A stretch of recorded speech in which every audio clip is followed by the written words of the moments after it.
Hey guys, Beast Force here, and welcome back to my Phineas and Ferb breakdown.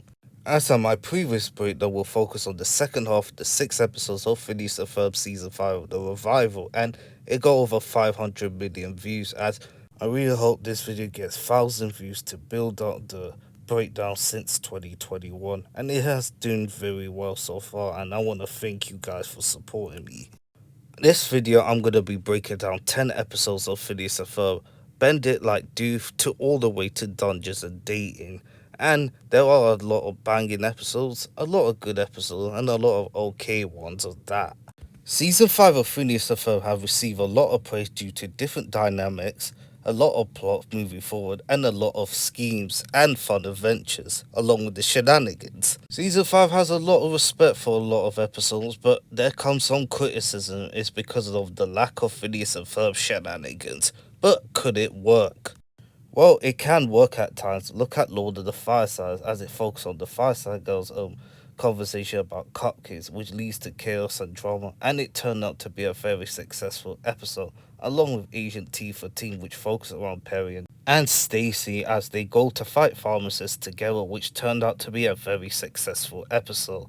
There are plenty episodes that doesn't focus around Phineas and Ferb turn out to be very good, as well as the original run with Doof 101 being a very good episode, with Doofer being a teacher, and many of episodes focus around other things as well, which are concerns about the fanbase who have been watching it since the original run, which always has the formula of Phineas and Ferb and Doofer and Perry. But overall, we did have that in many episodes of Season 5 of the revival so far, but overall, it has to come down to one of these things. Dan Povermat explaining his video about Phineas and Ferb being the title, but not the main part, as they don't have to come obstacle course or learn something, as its main focus around Doofus and Perry for plot B, while Candace is plot C. Even though my favourite duo is Doofus and Perry, because I really like that dynamic more, as well as Candace, who is very interesting, even though she can be crazy at times. But overall, you do need Phineas and Ferb to be part of the show. Even though there's lack of some of Phineas and Ferb episodes, but you have to admit that they've done a lot through the previous summer, as they focus on a lot of things with the new summer around them, along with the gang, Stacy, Candace, Doofer, Perry, Vanessa, and other characters as well. But you do need to have Phineas and Ferb to stay the elements to keep it more interesting and the ideas for the audience to have. If this is your first breakdown, you're curious to know how the rating system works, there's a detailed description down below, along with my other videos that also have the link of the description down below in my playlist.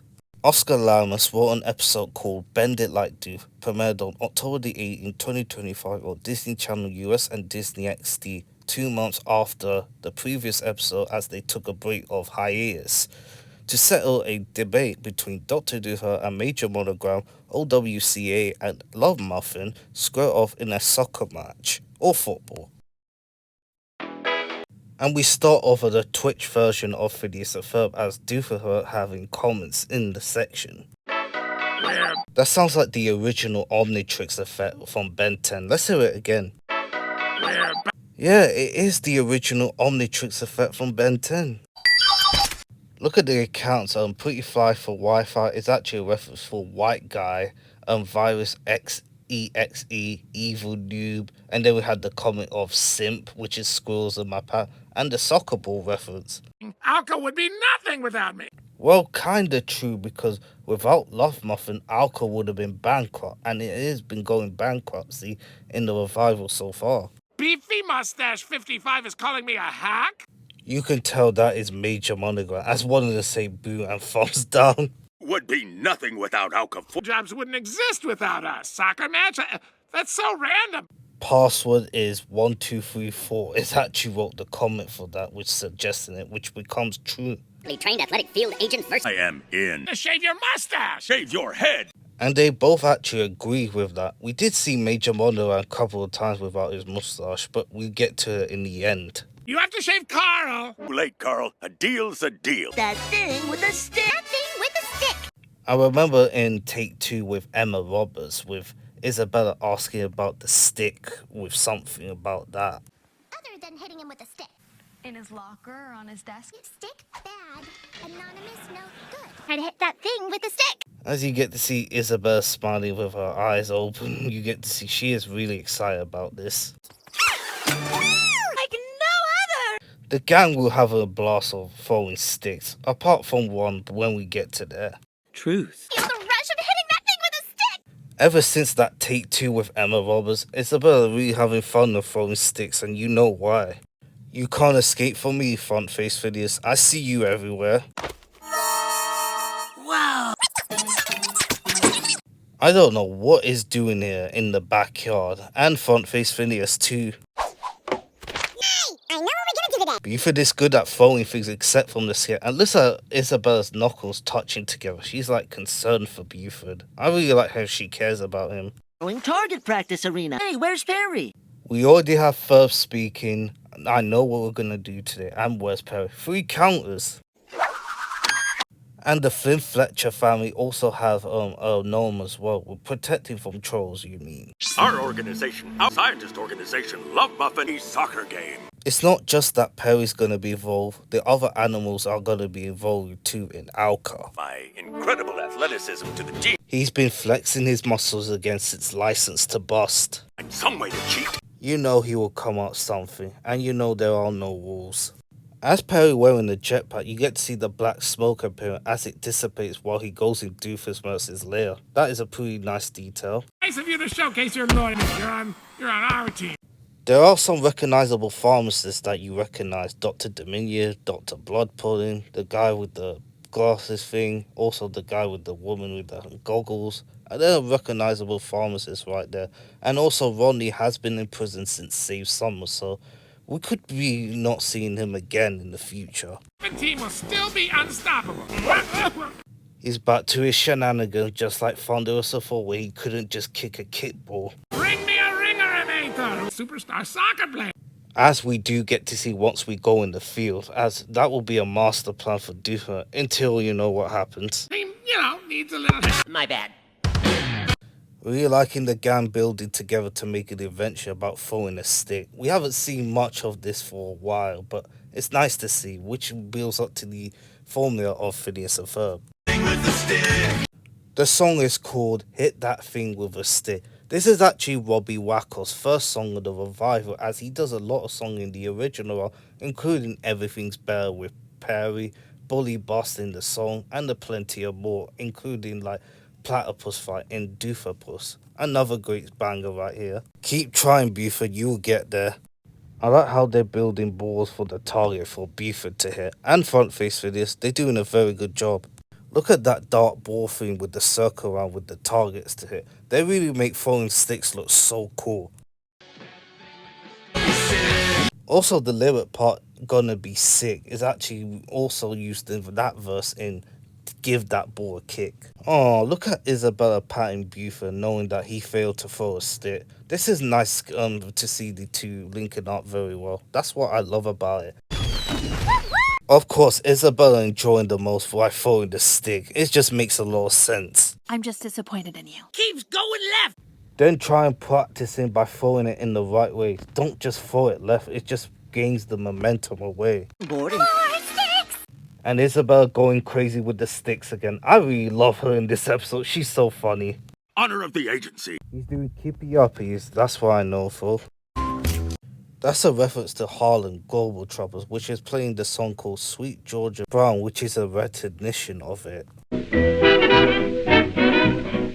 And there's Agent T, the turtle. There's actually 3 agents that's named after T. Agent T, the turkey who lost his life in, which was mentioned in Traffic Cam Caper, Agent T, Terry the turtle, and Agent T for Teen Agent Stacy. Oh, poor Agent W hitting the groin as he's gonna be injured. W pulled a muscle. Rah, rah. I really like how Vanessa's supporting him, even though he's just facing against Alka, even though Vanessa doesn't want to go in his path. So many times I've lost count. Dink Wilkinson actually escapes jail. We seen him in Meet Me in St. Louis with the aliens, but the last time we probably saw it was in Trophy McTrollface when he became the Mother Mugger and robbing umbrellas, which is the reason why he's wearing a prison suit. Full day for the ultimate Poor Brittany and the other girl, I'm gonna call her Sharon, as the lemonade stand dropped from the ground because of Dink Wilkinson commentating again, which will make it more interesting and fun. As you can see the pitch fall in the bird's eye view, it looks cool, and you get to see the nets there along with the substitute with Terry the Turtle. And what is this formation? A 3 at the back? You'd be burnt toast, Doofenshmirtz. We will see about that. Little friend. Of course, it's a Scarface reference. Cristo Fernandez. You should know him for being in Ted Lasso. But more importantly, acting is life. Megan Rapinoe. A real life soccer player, or football, whatever you call it. My house is being tented. When you're on the pitch, you have to have 11 players on the field. Look at that, 4-5-1. I rarely see managers that uses that formation. Most of them using a 3-5-2 or a 4-4-2 or a 4-2-3-1 formation. There's a lot of recognizable animals. Agent Bear, Agent Frog. We haven't seen Agent Fish. We've seen Agent Eagle, but Agent Butterfly for the first time. We did see Agent Beaver, Agent Monkey, Agent Elephant, and Agent Giraffe, as we do see Agent Terry the Turtle soon. But we don't get to see Peter the Panda, Sergey the Snail, and Pinky the Chihuahua, who hasn't appeared once in this episode. Understandable, because he's working in the Wonder Division, as we've seen it in the original run of Phineas and Ferb, but at least we can have Pinky the Chihuahua being there. And we get the names of Love Muffin, Professor Pete Scotterson, which is actually a reference to the writer Scott Peterson. Ford Espionage is actually Dr. Pudding, Dr. Horner's Waggle, Mad Monitoring Graham, Earthful Wormwood, David, Endergo, Ek, Awesome, Dr. Stable Stable, and Dr. Diminutive. Recognizable names, as we do get new names in Love Muffin. Nice. Way more too often, devilishly handsome. In the game. And that could be the reason why Vanessa has that attention, because of Cristo Fernandez's handsomeness. Fake an injury. And that is what he's gonna do later on. I'm sorry that this episode is 8 minutes long, as it's supposed to be 9 minutes, but overall I just can't help myself talking at this point. Look at Alka's formation, 3-3-4. That is a risky attack. You wouldn't see that in modern day football unless you're a coach, but you get to see Love Muffin's formation, 1-3-4 or what 4 an attack. Why everyone's going ultra attacking this episode. Nice to see Kimperly again. Better hope Mr. Random doesn't capture him. The song is called Give That Ball a Kick, sung by Aaron Jacob, as Alka versus Love Muffin go together in the soccer football contest, and it's very sick. Barging is fine, but doing that is cheating. Great overheaded kick by Megan. Look at Love Muffin going attack. Look at Alka, they're going ultra defensive. Look at them parking the bus right there. Crushes into the post. Look at Perry posting a selfie with Kristen Fernandez and Megan and the other animals I love. He looks sick. And look at Dr. Dominion's face. He's like, what the fuck is going on? Creating a black hole just to score. And he's making the net large. That is so cheating. That is not fair. That will never happen. Doofus not doing a gymnastic celebration. Where do we heard that before? And the Kimploon gives him a yellow card. Looks like Dan Provermar is giving himself a yellow card. Character's motivation. Roll damage. Sponsored by Tough Tents. Wow. Megan's calling the phone while playing soccer, which is funny. And he's faking an injury, just like Duhurt said earlier. I really like how Agent F look at Agent B like he can do something. Presentation and can also do comedy. Cristo Fernandez just never change. The house is ready. Looks like it's down to 10 players from each team. But Alka no longer has enough players. Where is Sergey the Snail, Peter the Panda, and Agent P? You could have had 3 substitutions to come on, but you know that's gonna trigger major monogram. That soundtrack in the background is from Picture This, as Major Monogram looks buff in this frame. Look at him, he's going beast mode. A 2-on-1 breakaway. Where is the defense of Alka?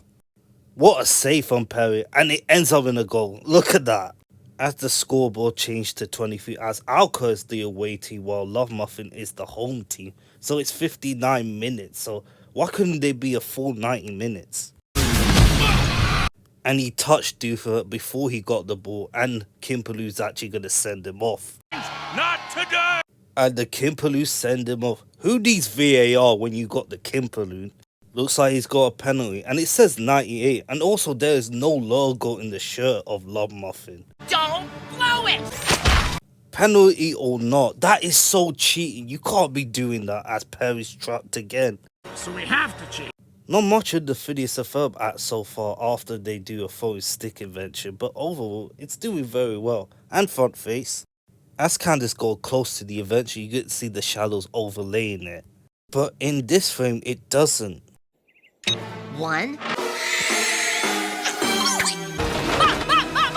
She still gets her mom, but that actually blocks her for a chance to bust it, and Beaver's gonna be successful. And he misses the penalty in the last minute because of Phineas and Ferb pressing the Lenny button. You took away Phineas and Ferb's adventures, and now Phineas and Ferb is gonna ruin your momentum. I hit that thing with a stick. Inches to the left was just what Buford needed. Another invention's disappeared, but not other than Doofenshmirtz and Nators. Another front-face Phineas. You heard the referee. Nickerson going back to prison. And he does come out in the next episode when we get to that. Look at Brittany, she is so pissed. Celebrating a draw, you didn't win. Fine. Really love that the leader of Alka and Love Muffin shaking hands together. And that won't be the last when we get to Monty and Vanessa again in this episode. I mean, future episode. Love Muffin is for Alka to stay motivated. My brain is more stable than my brawn. Well, it's both brains and bones. Ask Buford and Balchi. And Doofus loses his hair as Major Monogon lost his mustache before, as this is the 5th time. The latest one being in Save Summer when Admiral Akin fired him and he became homeless. But he did grow his mustache back in the end, which is sweet. The first out of the 10 episodes to be doing for the ratings. The plot will start off with a 2. While Phineas and Ferb and the gang throwing sticks as they made it look fun, while Buford struggling to throw sticks as he can throw anything but, which helps guide Buford all the way to throw the stick, which he successfully did in the end, while Candace trying to bust him again, which ultimately leads up to failure once again. No surprise there. That's not the main focus in this episode, while focusing on Alka versus Love Muffin in a soccer or football match, whatever you call it, with Animals versus Love Muffin pharmacists to face together, with the actor from Ted Lasso and the real life footballer named Megan Roppel, whatever her name is. So it makes it very interesting with the song with it, as everyone had a great time scoring a goal, tackles, a lot of stuff going on, which makes the episode interesting. Characterization will get a 5. I really like how everyone's helping Buford to throw a stick, as well as Isabella patting him in the back, which is so sweet. I really like how Phineas and Ferb, Balchi, and the rest of the gang having fun by throwing the stick by creating the invention. But not just focus on that, it focus on Doofus and Major Monorail going competitive together over a soccer or a football game, with Ted Lasso's actor and Megan playing their part as well as Perry the Platypus, Dr. Dominion, and the other animal from Alka and Love Muffin playing their part too, to have fun. And also Dink Wilkinson is here too, as he does get out of prison later in this episode. But everyone else is very well done. Visuals, it's a 5. I know the Doofus Major Monogon part getting focused. I really like throwing the stick song as the invention. They made it fun for it, as well as a soccer football game with the Alka and Love Muffin having fun together while using the nators and different tactics and strategies, which makes the episode so interesting. And also give that ball kit as a banger. Importance, it's a 3, and entertainment will be a 5. There are a lot of good scenes, fun gimmicks, fun jokes, and a lot of stuff to appreciate. I know there are many people that are going to disagree with me because some people don't find it interesting. You could put your head in the comments down below, but overall, this episode is very enjoyable to watch. After a 2-month hiatus break, it is worth it, but the next episode will focus on evil. Father and daughter duo Martin Olsen and Olivia Olsen wrote a longer-awaited episode called Duplicated, premiered on October the 18th, 2025 on Disney Channel US and Disney XD. Doof invents an innator to give Roger his personality, but it accidentally hits Phineas and the gang, and Candace must stop them before they take over the tri-state area with their Funninators. Do you know what day this is? It says it's Red Bull hot tub day. Just wait until we get to more episodes, then you can have your bread bowl hot tub, but it's not what it meant. Phineas and Ferb want to do. And the mayor's giving a grand speech. Lawrence has mentioned the mayor. Mayor Rogers is gonna appear once again.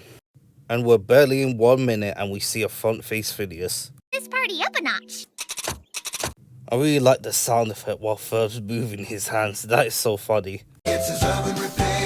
There's Doofenshmirtz with the window again, kicking the orange. Dunkleberry muffin.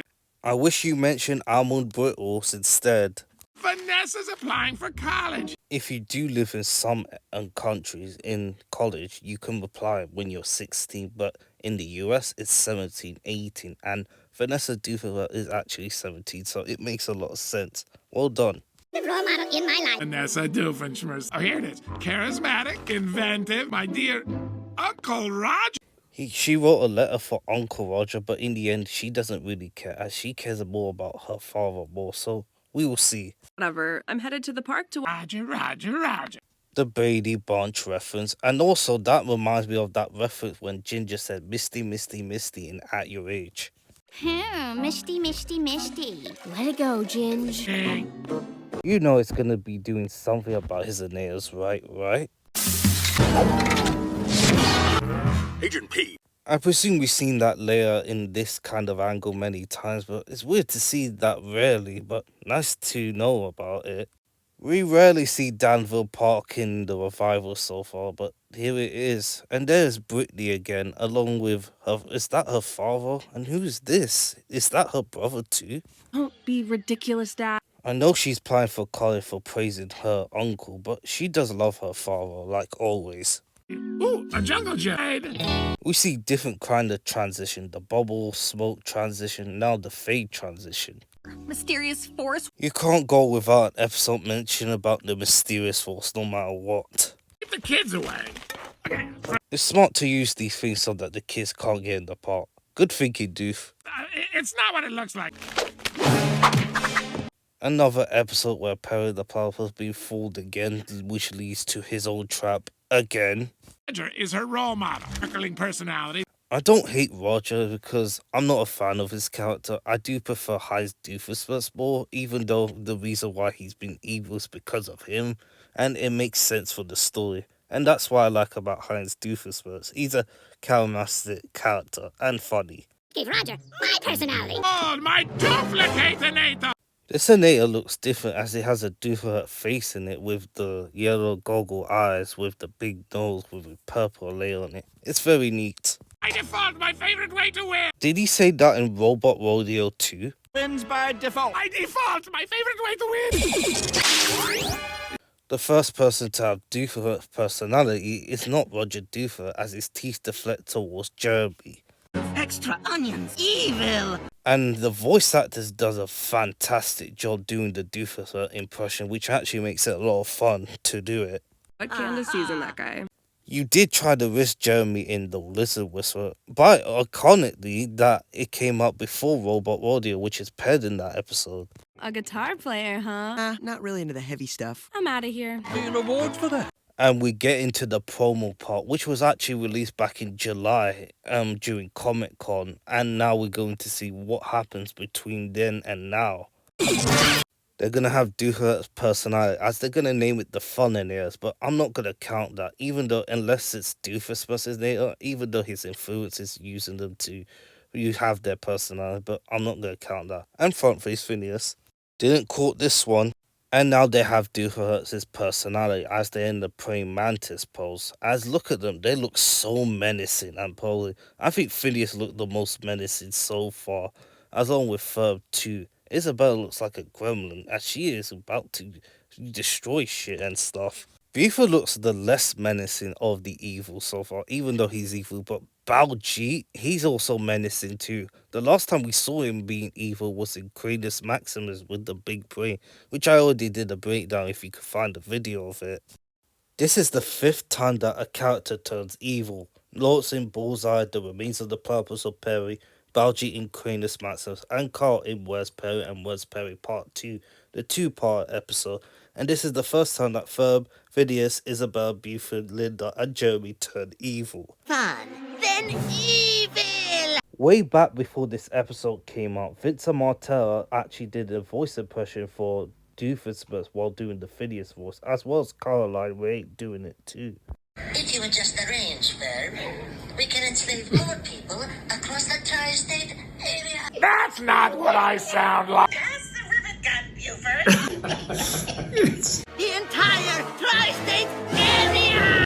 And you can see the black cows around it as it's given the dramatic effect. I like how we don't hear a normal version of the Quirky Worky song, as they are evil in Doofenshmirtz's personalities as it goes in the nominal sound. This is a good soundtrack, good composing from Danny Jacob. Candace the sister! And hunching over like a praying mantis. I like how she doesn't go into boss mode straight away, as she sees that she's concerned about her brothers going into a praying mantis, as they have Doofenshmirtz's personality. A perfect childhood! You mean you're nowhood? You are a child! I really love the delivery that Ashley Tisdale's given in this episode. Very well done. Our long-necked nemesis. Of course, Isabella's mentioning about her long neck along with Dink Wilkinson. The Funinator! As you see closely of the fun in it, I really like how you see the patterns of it with the eyes in it. It looks so bright as well. Really like the Phineas and Ferb as they colored it in green and red hair. As look at the detail along with the lines with it covered it. It looks so good. It's a trap! Ours! Or else? Like, what do you mean or else? I remember first watching the first 2 minutes of the promo of this episode. This got me hyped. I was thinking, what could have happened? Could Stacy be in this episode helping Perry stop them or other shenanigans? I thought it would be a 21-minute episode either, which didn't happen, which turned out to be the case, which could have been more, but I'll talk about it more soon. It is a beautiful day. And the song is called Fistful of Flowers, as Phineas and Ferb do their shenanigans to try and take over the tri-state era, sung by none other than Beverly Stanton, who did the song of Candace Against the Universe, with the platypus being in space. I like how they turn the pole into a ladder thing to make it a roller coaster thing. You think it's fun, but it's not. You see the logo of Phineas and Ferb's face saying Evil Land. Parade of Fear. I presume the title's a parody of Phineas and Ferb, the main title of the logo. You're on a roll. I really love Alison doing the great impression of Isabel. She looks like a gremlin. She is really evil. Love that impression. I was a boy till last summer. You were a boy back then and still is now by doing a lot of invention for the previous summer in the original run. Candace the sister. Of course, I mean completely different. I know Phineas has the personality of Doof because he got hit by a nail, but he's really embracing the personality. What could you think that if these two take over the tri-state era fully? Oh my word. In your excitement. To Candace the sister. It is so uncanny for Ferb to say that, and it's pretty funny, I'm not gonna lie. And look at the different type of billboards they had on the floor. Nice detail of each other.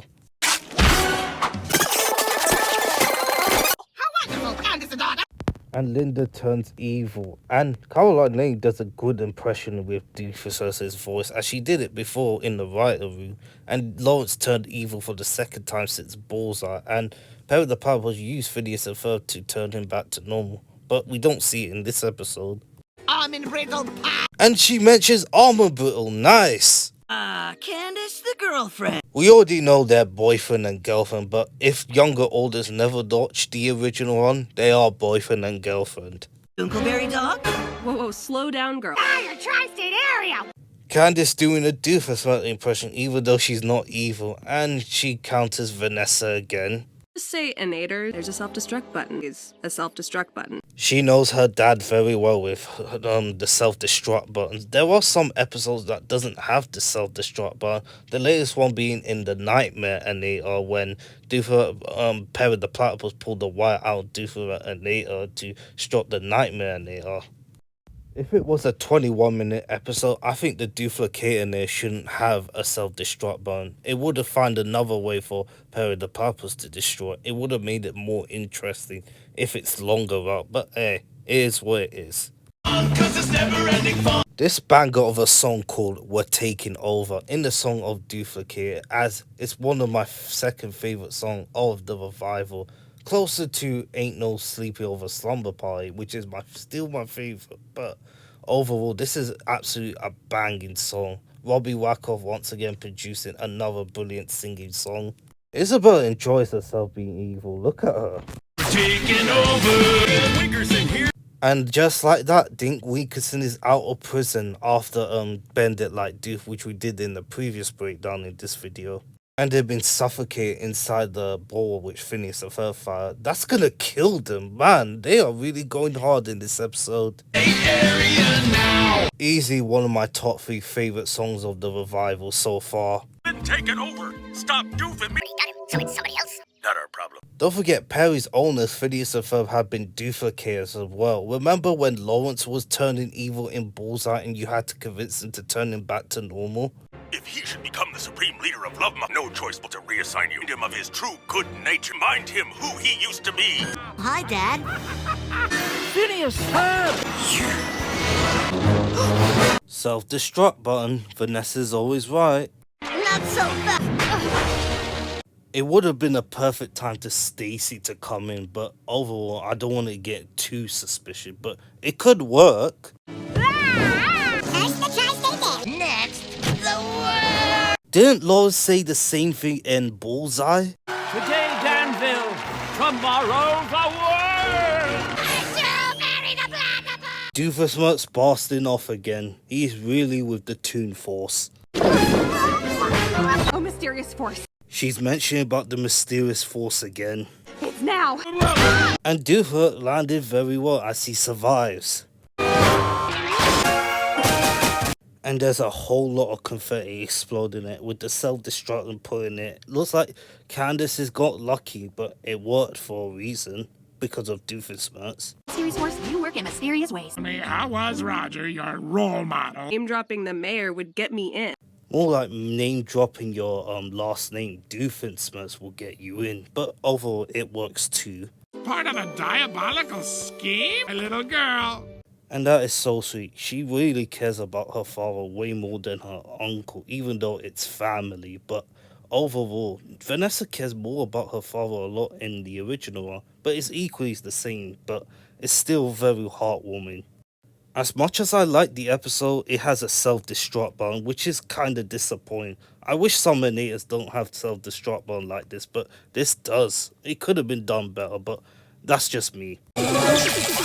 Lemon brittle in a pie. Dunkleberry on a dog. While Duplicator near has been destroyed, you get to see the wave is causing it as it wears off, with Phineas's gang turning back to normal. Another front face Phineas, and probably the last before the episode ends. What did we do today? That was a very interesting episode. Very fun, very creative, and very ideals. Now time to do the ratings. The plot of this will get a 3. Both plot is very good. I really like how Doofus trying to use the duplicator to hit Roger so he can have Doofusmert's personality, but he actually deflects it towards Phineas and Ferb and again to have their personalities, as it was very intriguing and fun to watch, with Isabella, Baljeet, Buford also coming along with being evil as themselves, which is so fun. And the song is very well a banger as well, and Candace tries to stop them by trying to use a different type of ways as it wasn't working, as Linda, Lawrence, John, Jeremy were also evil, and then she discovers she needs to use the self-destruct button, which it actually works too. Perry the Platypus took care of Doofus just as usual, as Candace took care of it, as they could have been done in different ways once we get to that. This episode had a lot of potential to see where the direction goes, and it did it very well, but it could have been more once we talk about it in the final score. Characterization is a 5. Han Doofus trying to take over the tri-state area by having Roger doing his personalities. I really like how Phineas and Ferb and the gang having fun while trying to take over the tri-state area. Baljeet's having a lot of things as well, with Buford doing the same thing.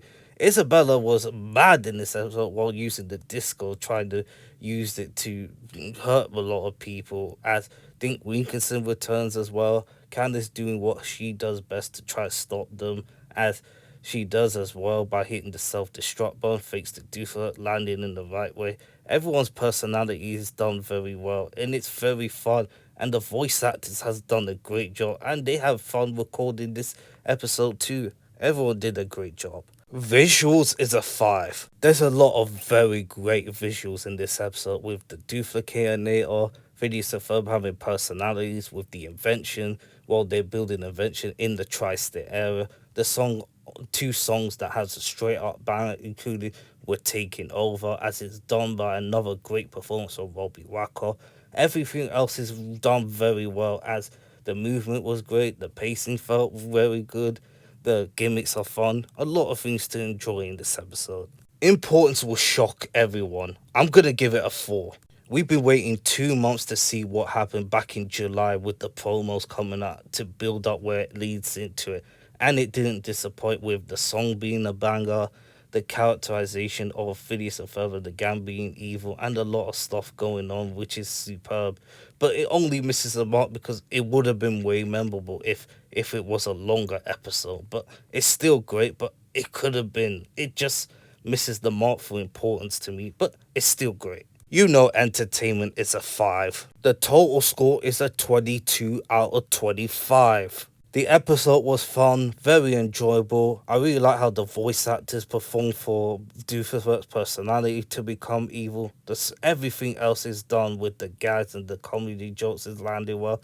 It's a top-notch episode. Agent T13 had 23 out of 25, while this episode had 22 out of 25. It's still a great episode, but it could have been more if it was longer. Imagine Stacy coming in, or the other agents, or something happening. It would have been one of the best episodes ever. It still is great, but it had way more potential than it thought it would be. Imagine like something extra happens like that. It would have been extraordinary. Overall, it's still a very great episode, which I'm fine with that. Bob Bowen wrote an episode called Space Adventure, premiered on October the 25th, 2025 on Disney Channel US and Disney XD.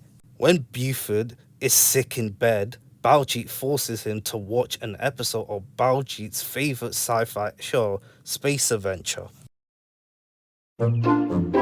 We are at Buford's house again since that episode. Same sci-fi show you obsess over. And that's the second time that Buford's got sick since the end of Brain Drain, when he stayed at bed all day. And Buford is not a fan of sci-fi. We've seen that evident in Nerds of a Feather when they were arguing about fantasy or sci-fi. My favorite episode. Hard pass. I really find Space Adventure episode interesting, but I'm just not a fan. I agree with Buford. Hard pass. I look closer to Baljeet's screen and I realise that looks like a futuristic version of Danville 20 years into the future. And it is from Quantum Bagu, as you get to see the side as it's the updated version. This looks cool. I would like to see another Quantum Bagu episode. What do you think? Gauntlet of Death is the episode. The latest space station, the Spiky Ring. I really love the detail of the spiky ring. As look at the architecture of the patterns of it, with all the different colouring around with the spaceship. This is very interesting. I like it. Cadet Sophia Sharkboard Captain. These has to be names from Star Trek, which is actually a reference we could put her. And she also voiced by Titi Gabriella, who's also known for voicing Willow Park in The Owl House. Determined Lieutenant Zarna. And she is voiced by Ruth Negga. That's actually her name, by the way. Nosh, the best pilot in the galaxy. Who is played by Fred Tatasciore, who you know for a lot of voice acting roles, including playing the Hulk in Mission Marvel. Master of the profound mystical arts of Self-Love's luck.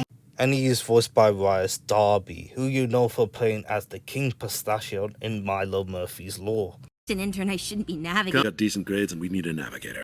And the captain is voiced by Diedrich Bader, who you know for playing as Milo's father of Milo Murphy's Law. Approaching the Honey Badger home planet. And they're deploying the astro camouflage to look like an asteroid. That is very neat. And this is the command shit. And look at the design of the shit and the architecture of there. It looks so good, but for an episode which is underwhelming, PSL4. looks like a version of R2-D2 from Star Wars.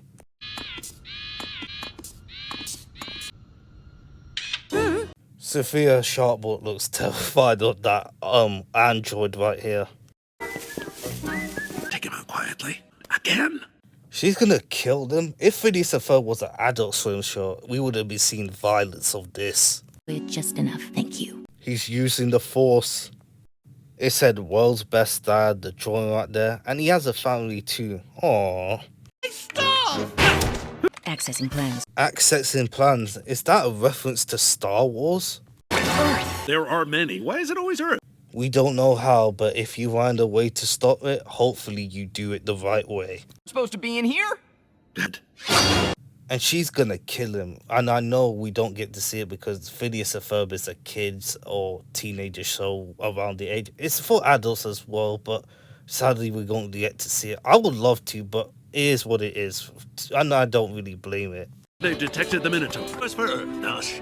Mortensen victory flyby. We got your plan, me honey badger. I really enjoyed the captain's personality, and Diedrich Bader does a great job, but you are provoking them, which is the reason why they're gonna chase them. As much as I'm going to say it, Buford actually has a point. They should have escaped undetected. Now it's gonna lead to a whole havoc thing. Bauchi, why do you think this is cool? The Safe House Nebula 2 hours later. Look at that nebula, it looks so gorgeous. Really necessary? Buford was saying the same thing as well as I, and she said it. See? Call him out. As you can see, Lorman is levitating the rocks like he's in the Force of Star Wars. We gotta celebrate life swim. Man's doing the celebration while everyone else is gonna be up your ass later on when we get to that. As if the honey badger. Ah! The ways of slough bombs lack. Okay. Not use the ship's sensors. The captain can be a bit of a jackass at times, but it is very funny, which makes the episode very interesting. But even though, Coming Honey Badger fleet. 20 Honey Badger ships. as you get to see the Honey Badger's fleet, as the ship design looks unique. Look at this big one. It looks like it has a mouth in it with the horns in it. Looks incredibly detailed.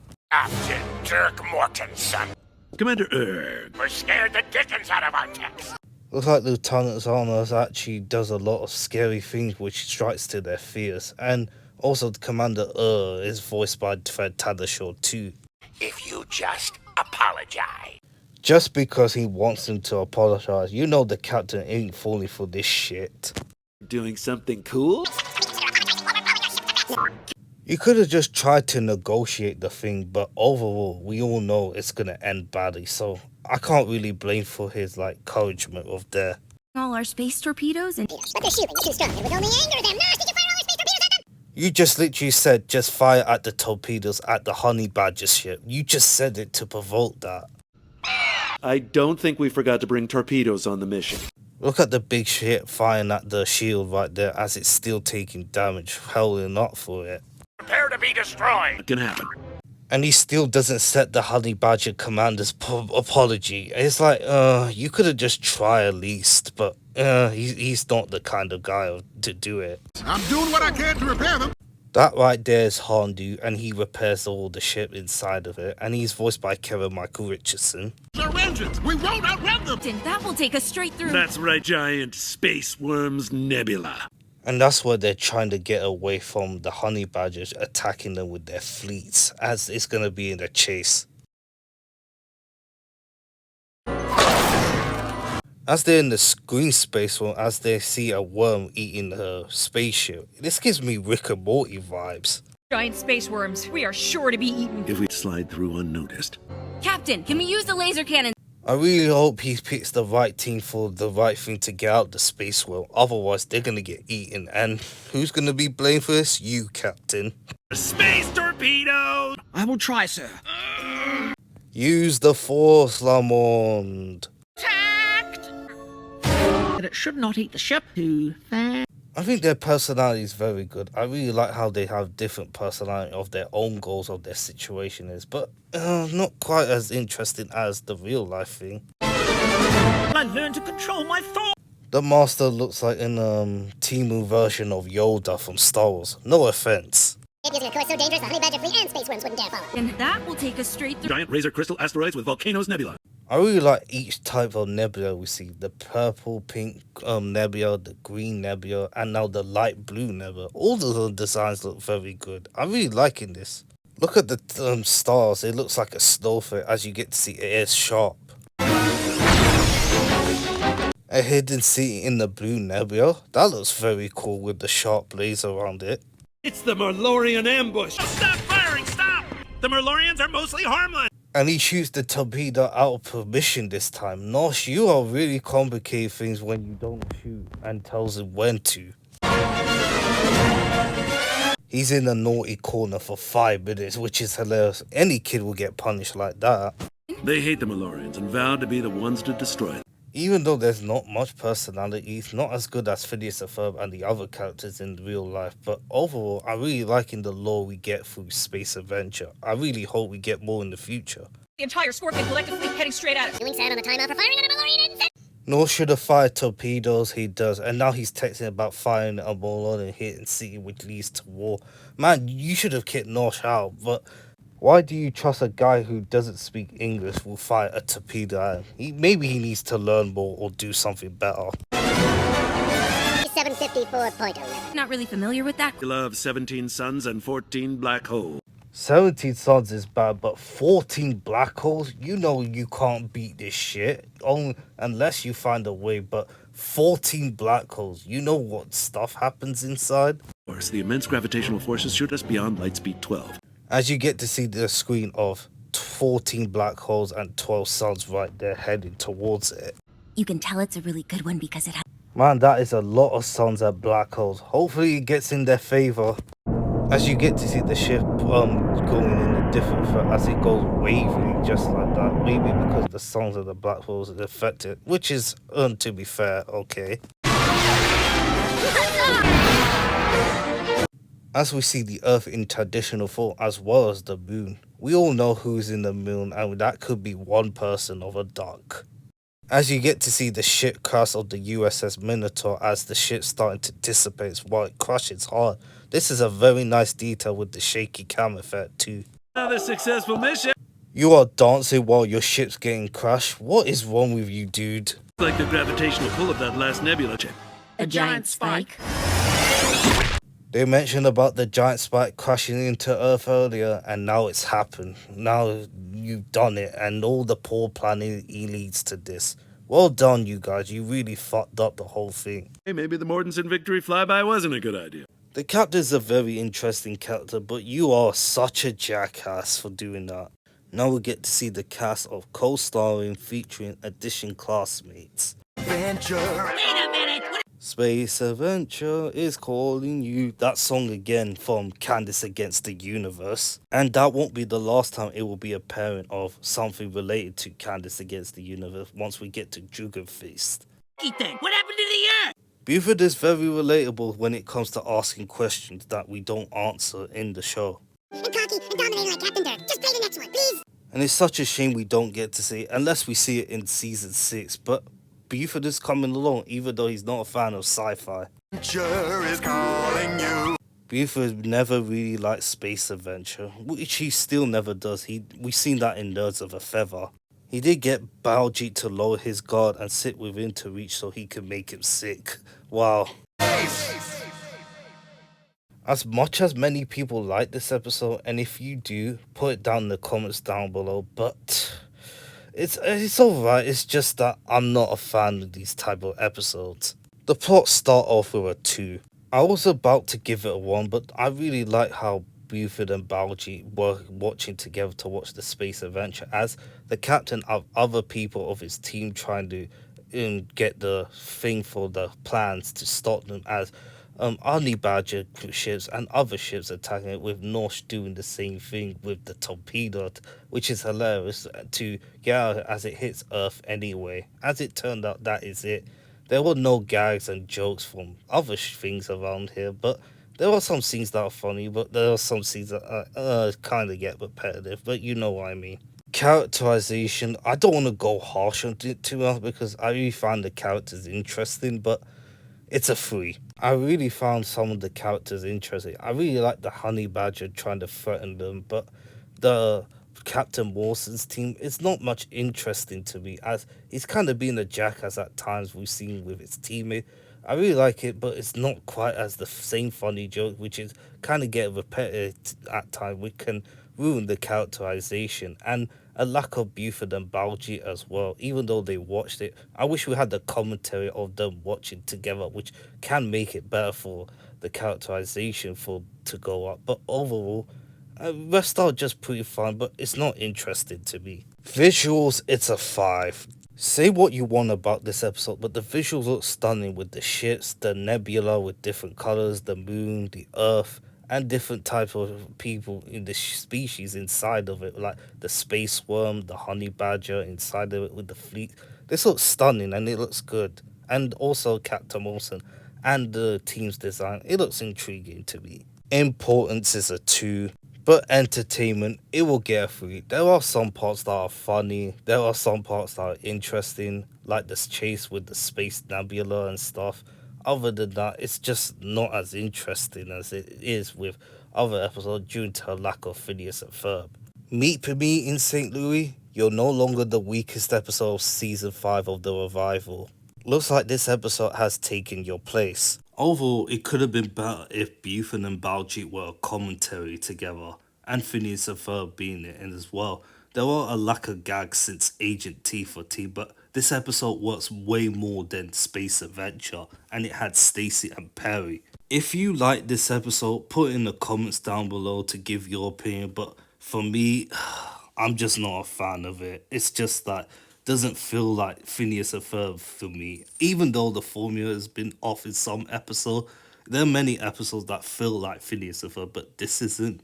Moving on to the next episode, hopefully that is better.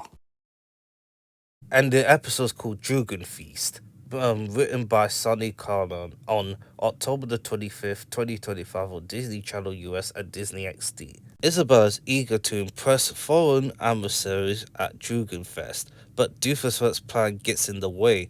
Meanwhile, Phineas and Ferb and the boys grow the world's largest Dunkelberry. And now we're at Drugan Fest. And look at the rides right there, the tent and the carnival right there. A lot of stuff going on, which is very cool. Isabella shaking the mayor's hand, as well as Holly and Ginger doing the salute. Traditions practiced in the past. The singer looked like Zango from the Dunkelberry Empire in season 3. The song is playing at the beginning is Drugan Fest, as it's gonna play in the end credits too. As the emissaries arrive to see if the Drugan Fest is actually pretty good with the map in there. And look at the chairs, it looks good. Drugan Fest. Yeah! Okay, listen up. The many focus around the previous couple episodes around different characters, as is focused around Isabella again. Troop 46231. I like how the writers don't forget about her troop number name. Drugenstrudel is the reason my dried Dunkelberries called the Drugan. Who's emissaries here? They're gonna be here if they like the Drugelberry thing with it, and if they don't, you know what's gonna happen. Drugenstrudel, so no distraction. I wonder what Phineas and Ferb are up to. At least she didn't forget about Ferb, unlike what happened in the Haberdasher. Well, she keeps mentioning about Phineas, but not Ferb. Phineas and Ferb the gang made a big Dunkelberry ball right there, and this is 2 front-faced Phineas. Largest Dunkelberry. And she calls Mom straight away. She doesn't hesitate right here. Another one of these front faces. 4 front face Phineas already. We could just roll it there. Man, Ferb is a man of action, knowing what he is. Whoa, you almost crushed the car right there. But nice improvisation to get into the Drugan Fest. Hey, where's Perry? And back in the house we go. And that's it for Candace. She doesn't appear for the rest of the episode, which is fine. Similar to Brain Drain and Buford Confidential. He could try and interfere with the Drugenstrudel tasting. Tri-state area may have to sell off one of... Just a bi-state area? We have many high-state episodes in the revival so far, but if they fail with the Drugan Fest, then that has to become a bi-state area, which is not good. And it's mentioned again since Where's Pinky in season 4. never knows something that I don't. On a hitch. So Stinian, You recognize that voice, and you know what that's gonna lead to? For Baker. Look at the way Doofer is trying to fight monarchy against his meat in St. Louis when he's doing that, but not this time. What are you doing here, Dr. Doofenshmirtz? This episode is gonna focus on stopping for being the bystander era, but the main part will focus on Isabella and Doofus once again, and she recognized him since Candace Against the Universe when we get to see a flashback when we get on later on, and it's confirmed that their memories do not get erased thanks to Dan Power doing the interview. In the movie that they all get their minds erased because of Perry's watch, is that the implication that they won't remember? No, reading way too much into that because he just covers it up and then goes back to looking like a thing, and they're just like, oh, I wonder what that noise was. And they, like, strange things happen all the time, and if it doesn't continue to happen, you just forget about it. I mean, Danville's destroyed on like a weekly basis. Weird noise. I wonder where it came from. That's the next scene that they let go, but it's just like, it's supposed to be a close call, is what it's supposed to be. we met. Yes. Dentist. What? No.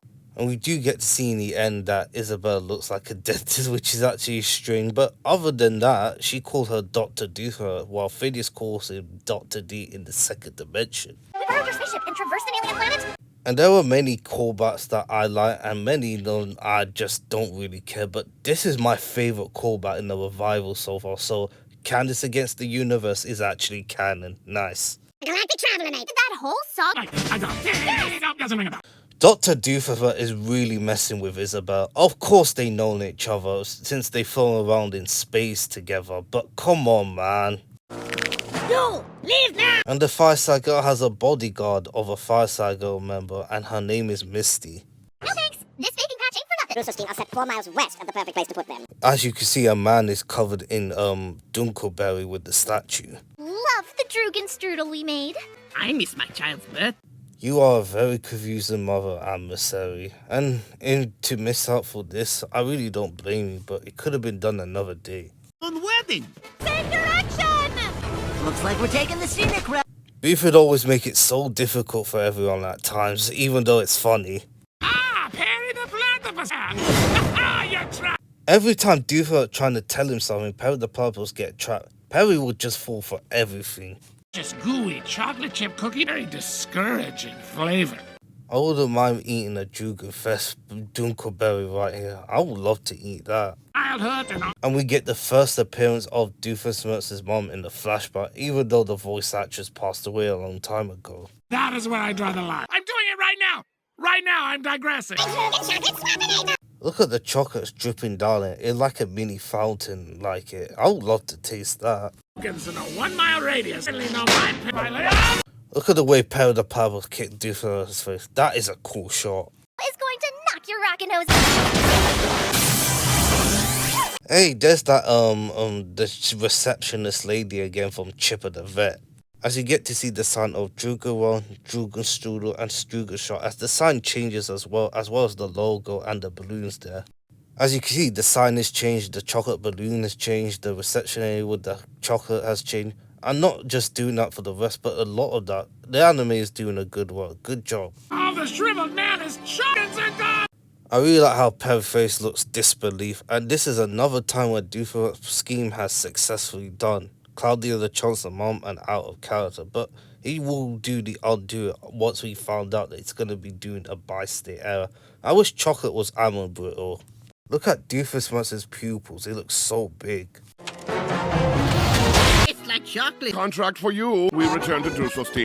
This is all on Doofenshmirtz, man. Poor Isabella. She tries so hard to making this right, and then he fucking ruins everything. It's our time. We take your stuff. I'll be doing the same thing if other people annoy me. It's like, if you waste my time, I'll take your stuff. Ladies and gentlemen, We'll have to sell off one of our state areas. That just leaves a bi-state area.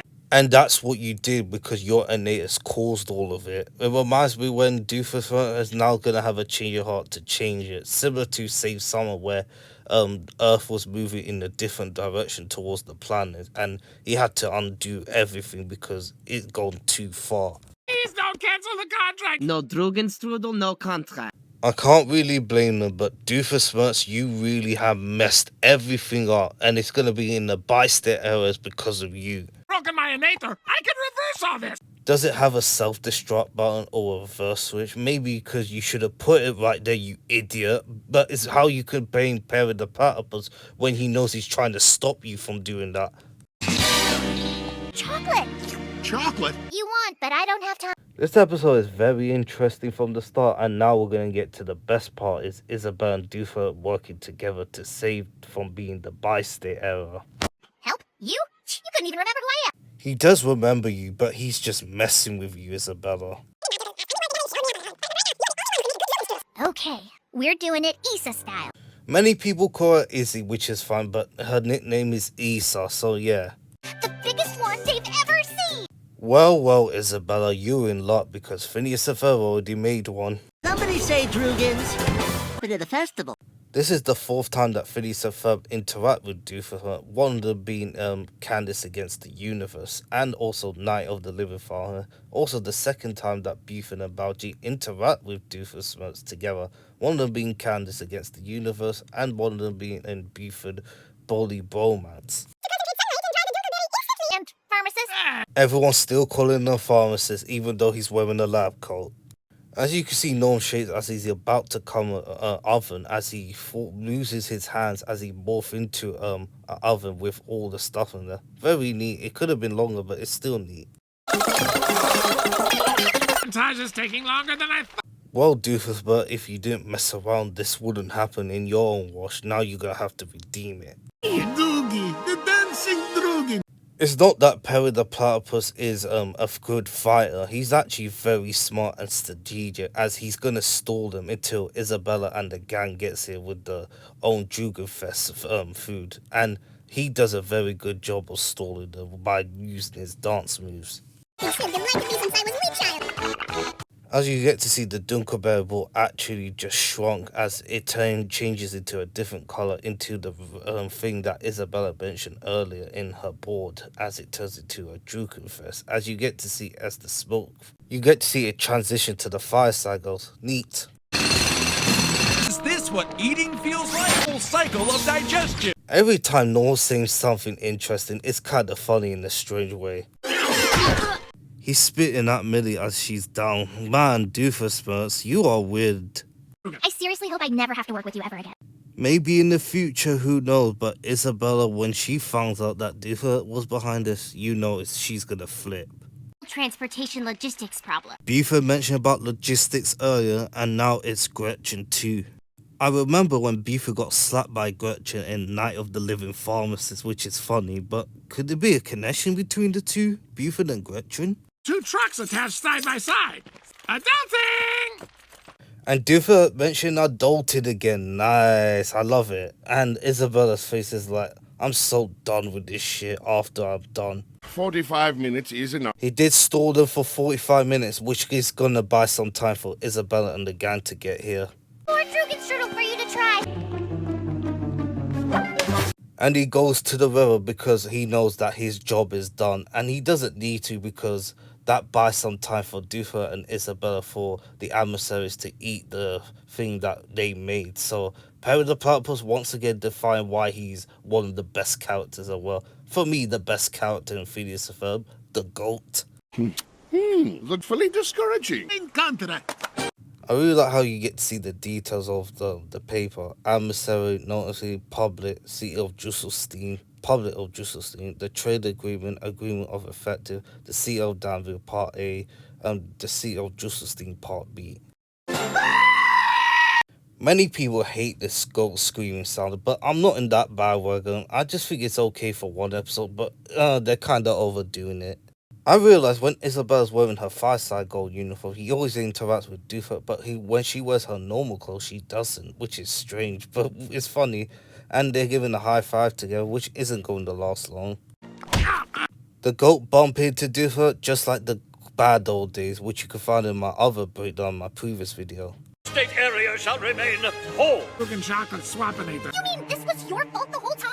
Why did you say that in front of Isabella? Now she knows that she's very pissed at you, because, and rightly so, because you're the one who caused all of this to try and be a bi-state error, and lucky enough, you two worked together to stop it. Imagine she found out the uncooperator in Lord of the Fireside, and turning her mom into a clown in Claudia Chance's mom, which is Isabella's future mother-in-law, she would flip even more. She's lucky she didn't find out. Imagine. And over.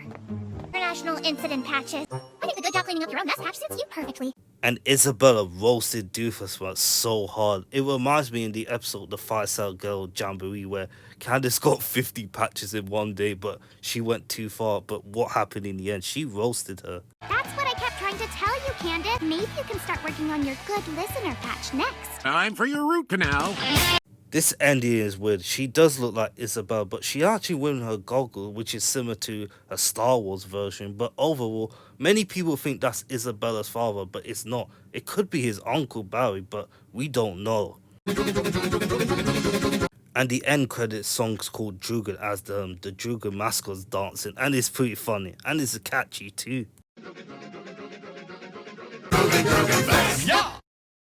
From going from Space Adventure, which is pretty underwhelming, to Drugenfest, which is another top tier episode. I would like to give it a 4 or 5 for a plot, but it has to stay in the 3. I know Phineas and Ferb hasn't appeared a lot, but they did provided help by bringing the giant Dunkelberry after Doofenshmirtz turned the whole Dunkelberry thing, Drugenfest, into a chocolate, which actually labels the emissaries to think that it's not good enough, as they're going to make it into a bi-state area, as it's going to become disastrous for not just Doofenshmirtz, for the whole thing of the tri-state area. Isabella and Doofenshmirtz work together to make a Drugenstrudel as the emissaries was about to leave, as Perry the Platypus does his job by stalling them, as he does what he had to do in disguise, as Isabella and Doofenshmirtz saved it from being the bi-state area back to the tri-state area by them signing the contract. And Isabella wasn't happy at him in the end for causing the whole thing, which is understandable. Overall, the plot was very strong in this episode. 5 for a strong characterization this episode. I really like everyone playing their part in this episode, including Isabella and Doofenshmirtz with the interaction together, as Doofenshmirtz was actually messing with her in the beginning, as he does know her but pretends not to be, as they do work together to make the Drugenstrudel as the atmosphere was about to leave, and Perry the Platypus does his own thing by disguises himself as the Drugen mascot, as he does his job by dancing and for 45 minutes so that Isabella and Doofenshmirtz can arrive on time to make the Drugenstrudel for the atmospheres to eat it so they can sign the contract. Perry the Platypus showing time and time again he's smart, they're not just using fighting for combat. And Isabella was very mad at Doofenshmirtz for causing all of this, which is understandable. I really hope we see them again in the future, as Candace Against the Universe is canon. Phineas and Ferb do their part as well, along with the gang, as well as Norm and the Fireside Girl playing their part too. 5 for visuals. I really like the dynamic duo of Isabella and Doofenshmirtz. We make the interaction so incredibly strong. I really like the Dunkelberry as they turn into chocolate, as their designs looks very good in the Drugenfest, as they are intriguing design. I really like the giant Dunkelberry ball that Phineas and Ferb and the gang made. Every design looks good and the pacing was done well. Everything else is very sorted out very well. Importance is like the most part of this episode, but I'm going to think about giving it a 3, but I think about there is more to it in this episode.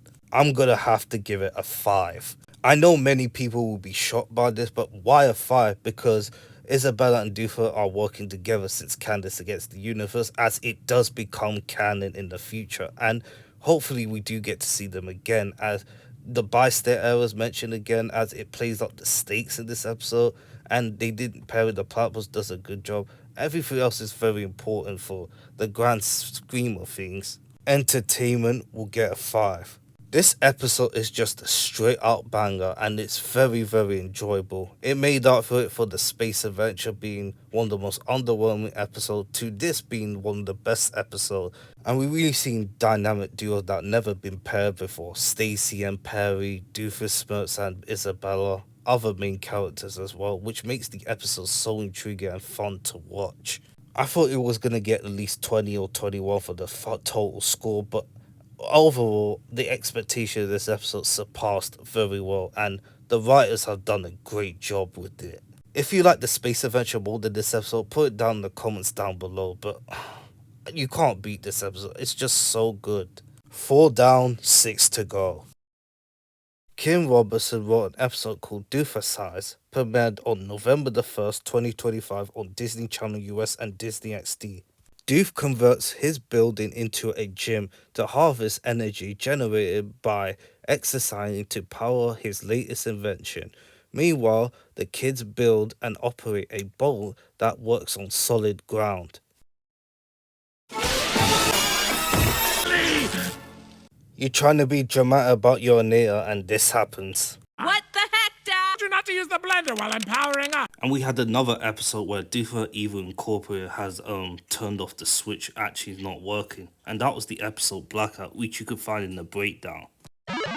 That soundtrack sounds like it's from a video game. The breaker, sir. The fixer. Finish making your smoothie, sir. Hungry without a smoothie. I forgot about that part, the smoothie. You know who else likes smoothie? The guy who has the watch can save the planet. Norm and Vanessa talking to each other.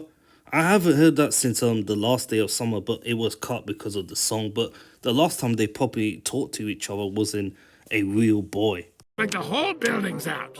And that includes Tyler, the spoiler, who you know, and other people that live here. So evil, I love a gym down here. Are you carrying that treadmill all by yourself? And you can do that. Same with riding a bike in the house. And if you want to keep the electricity flowing, you have to ride the bike by cycling it for hours and hours. And that would be exhausting. But that's the way to save electricity. I need your life story. Says the guy who reveals his backstory to Perry the Platypus every time. The bulb lights up with human power. No be-allinator. Extension cord out the window. You should just tell him to go downstairs or tell him to throw it in the right way. Find another extension cord. This is not going well, is it? So much extension cords to power up the Anea. What happens if it all goes wrong and it destroys it? I forgot the extension cord thing was mentioned again since Mission Marvel in Season 4.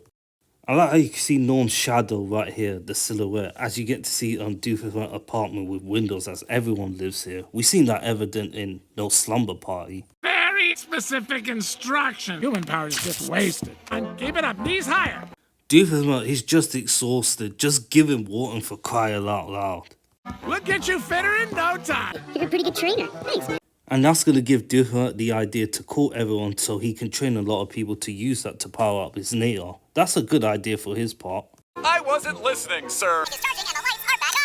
I think this is the most Norm speak in this episode. It used to be 1 per 2 lines in the first half of Season 1, but he's getting more, which I like. Happened to all that free. Use it to take over the tri-state.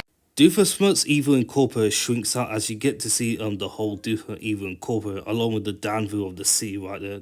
We never seen that before, but it's new. What you doing? I haven't heard that catchphrase for a while. She did in the first half in Season 1, but not as much as she did. But finally... Or Isabella, the asphalt way. You get to see Phineas and the gang actually building the asphalt way for the engines and stuff. And front face Phineas. Really alter road surface molecules. Geophysics got nothing on Ferb. And that's because Ferb is a man of action. And no matter he doesn't speak a lot, he always does get the job done. Because Candace and Jeremy are on a boat ride at the lake today. So romantic. I like how she says so romantic in front of Phineas, even though she tried to get them together, which we know is not going to work, because Phineas is oblivious. We're gonna boat on the road. It's not plagiarism, it's an homage. Every time Ferb speaks, he spits with facts, and there are a lot of things going through it. Potato. It's potato, Buford. They get their safeguards ready, and front face Phineas. As you can see, it's starting to light up with the light green colour scheme as the boat is actually starting to power up as Ferb is on the handle. As you get to see in the next scene, it's starting to become more into liquid now as they land there to make it into a floor. That is cool. The land becomes more liquid as the boat is still landing there as Ferb drives backwards. As it turns out, we're going to be seeing it for the rest of the episode when Candace and Jeremy chase them. That is very neat. Where's Perry? 1 and 2 front face Phineas in 2 frames again. Climbers and dumbbells, smart bells, you name it. And he's been spotted around town wearing... Sinfomercial Doof has been broadcast. Now come on down to Doofnazy. And he names his training montages as Doofnasium. That's cool. That's a dope name. And for free. Thank you, Doofnasium. Vanessa just really doesn't care, but at least she's helping her father again. for that. What if with Doofenshmirtz eyes going pupils again, just like the previous breakdown I did for Drugenfest? It reminds me of his big eyes in Blackout. Right now, there's an elliptical. Who? I don't know why people doesn't know he is scamming people just to make his data so he could take over the Tri-State era, but it works as well for his favor. He saved me. And it's free! I remember this. This was in full chain animation a couple of months ago as it got taken down, but it was back up. Again, it's free! Disturbingly compelling. Same when I look at an interesting commercial or a video, it will look compelling to me. And he put a Doofenshmirtz sign next to his apartment there so everyone could come. This is a good idea. Be strong as a tank! And the song is called Doofenshmirtz, as is song about Doofenshmirtz. Go figure. He's going strong legs than thighs. He really putting that leg workout into procession. It's so weird to hear Doofenshmirtz say bomb, but alright. Man, Doofenshmirtz is so ripped. Look at him. Chad Doofenshmirtz. This reminds me of that with Destro meme from 2021. Was it Dan Poverman did the meme back then? He saw a post of a cover and that's motivating. That's the best way to get it. I'm never going to get tired of looking at the Sea of Danville backgrounds of the building. Looks great. I really love how you can see the liquid control as Ferb is controlling, which looks good. And this place looks very familiar. It's Isabella's turn to ride the boat, and you know what it's going to lead to. We see Danville Park again. We see Doofenshmirtz turning many people into his personality with the Dooflacanator. I haven't seen that place. Is that new or anything, or I'm just tripping? But that's where Jeremy and Candace is. As you can see, the water animation actually moving in the same animation is the same frame, which is alike. Antique boat ride. Hey, Candace. Hey, Jeremy. Dang it, Phineas. We were so close to another Jeremy Candace kiss for the third time. The first one being in Summer Belongs to You and Happy New Year, which was in the new year before this takes place before the revival. Just like in many episodes, Candace is not gonna give up. You can do it! You're almost there! You can do it! Keep breathing! Your gains are my gains! You should have said no pain, no gain. It just actually makes you healthier and fitter. Ah, Patty the Platypus! I'm with you! It's leg day! This is a good trap, unlike he falls for every trap in nearly every episode of the revival, but this is a good trap. Look at the way Candace is riding this boat. Jeremy is just so terrified. We're not losing this.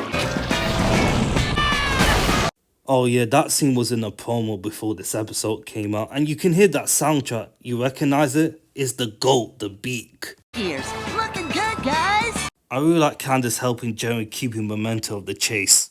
Bobby's hair salon we seen again, one of them being in the Candace suit. Mrs. Flynn Fletcher? You hear that song? That is called Further Summer, the instrumental version from season 1. It reminds me of one scene of Phineas and Ferb in the original one where the windows was crashed. How's your mother? Seen her in ages. You haven't seen her in ages? Didn't you went to the cinema with her in Book Flob? Her hydrangeas look. And that's the name. Hydrogen is a scrub or climbing plant for rounded or flattened flowering heads of small flowers native to Asia and America. She uses. No, ma'am, but Too much power due to her as Perry the Platypus gets an idea from it. Way to go, Duha. Your power enough really is gonna cause a lot of damage. No getting electrocuted? Wasn't that he has no squirrel power? You could hear the techno version of the Perry the Platypus theme song, and it's cool. Will you stop? Listen to me! At least you fighting Perry the Platypus, but you're helping other people doing exercise for the treadmill. probably a couple years of community college. Jeremy has been going years to community college. We seen evident that he ain't going to community college with patches and the suit in the second dimension. You can see Moshe Burr around while Candace and Jeremy chasing Phineas and Ferb. As the electric wave caused by Duher powering out everything, as the electricity in Danville is going to cause mayhem. Oh, who turned off the light? Linda Finn Fletcher's got the frizzies just like Issa. Too much overpowered electricity from Dude that shanked the shit below. Very nice detail. You look fabulous. And he said the same thing in Dude, We're Getting the Band Back Together, the most iconic episode of season 1. And he's still being voiced by Carla Saraswaki. You discover an underground lake. It's the farmer and the farmer's wife again. And they discover an underground lake. And you know what it leads to. Oh, it just ooze out of the Earth's crust. Very fun episode, not gonna lie. But the plot will get a 2. All of the plot in this episode are very interesting. But the main one was Doofenshmirtz starting Doofenshmirtz to do an exercise for people to power up his innator so that he can power up to take over the tri-state area as Perry the Platypus stops him. But I really like how Candace and Jeremy chase Phineas and the gang while driving a boat full of liquid while using the pavement, which is actually very cool. And the chase was very fun in the end and towards the beginning of it, and it's very cool with Jeremy being there as well. Characterization will get a 5. Everyone's on point, including Doofus, even though he's trying to scam people to power his innator. I really like how he's helping people doing exercise and movement, which is very neat. I really like how Candace and Jeremy spending time together again as they went on a chase with Phineas and Ferb and the gang, as they have a lot of fun of it. Everyone else in the character is very consistent in this episode. Visuals is another 5. There are a lot of visuals in Plot A, Plot B and Plot C, including the chase with Jeremy and Candace on Phineas and Ferb and the gang with the boat chase, which looks amazing. The electricity of the power with Linda's hair's going frizzy. A lot of stuff going on with the visuals is great. 2-5 for importance and entertainment. The total score is a 19 out of 25.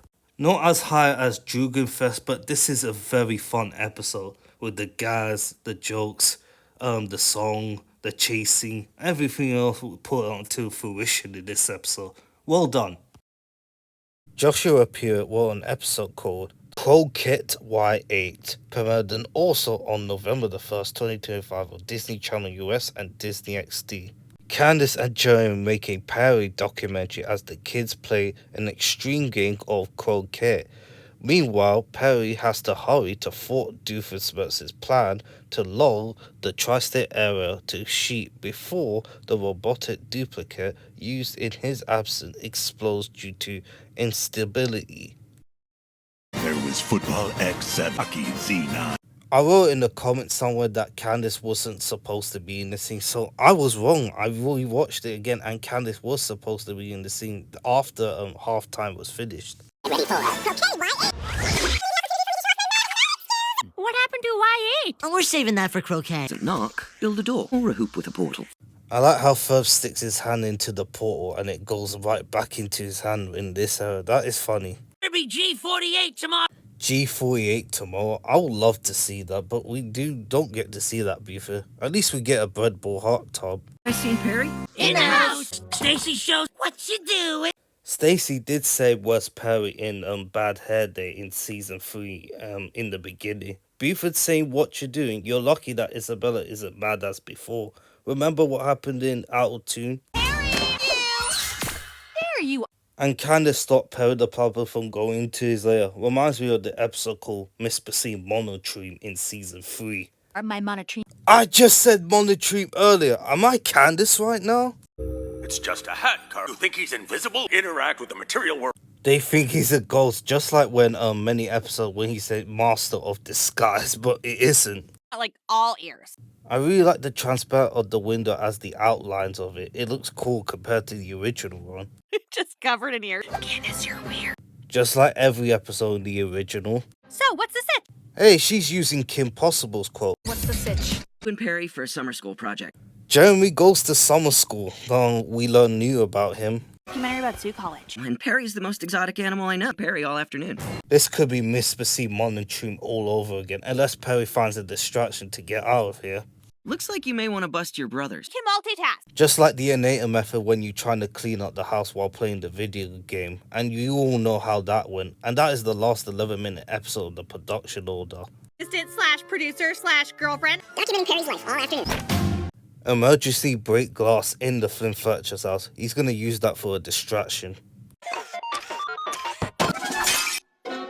It reminds me in the first half of season 5 when, in Out of Character, he broke something and he had to buy something quickly to replace it to make sure no one gets suspicious. You hear that? That sounds like a different singer, which it is. Let me hear that again. Yeah, that's a different singer. That's not LC Power, who always does the Perry jingle. All right, Perry. He just went into the other portal and pulled the croquet equipment right in. Oh, you had to use a number. And these things do break so easy, so if Candace gets suspicious, you will know what happens. So Perry has to defeat Doofenshmirtz quickly. About 3 hours. That would blow your cover with your host fan. And he got 3 hours to defeat Doofenshmirtz quickly and go back to the house. It should be simple, right? Otherwise, there could be other things, but there are some things that is nitpicky about this. 3 hours. 3 hours. Oh, machine. Hey, it's that Echo joke again. That was a missed opportunity to bring back the Echo broken in We Call It Maze.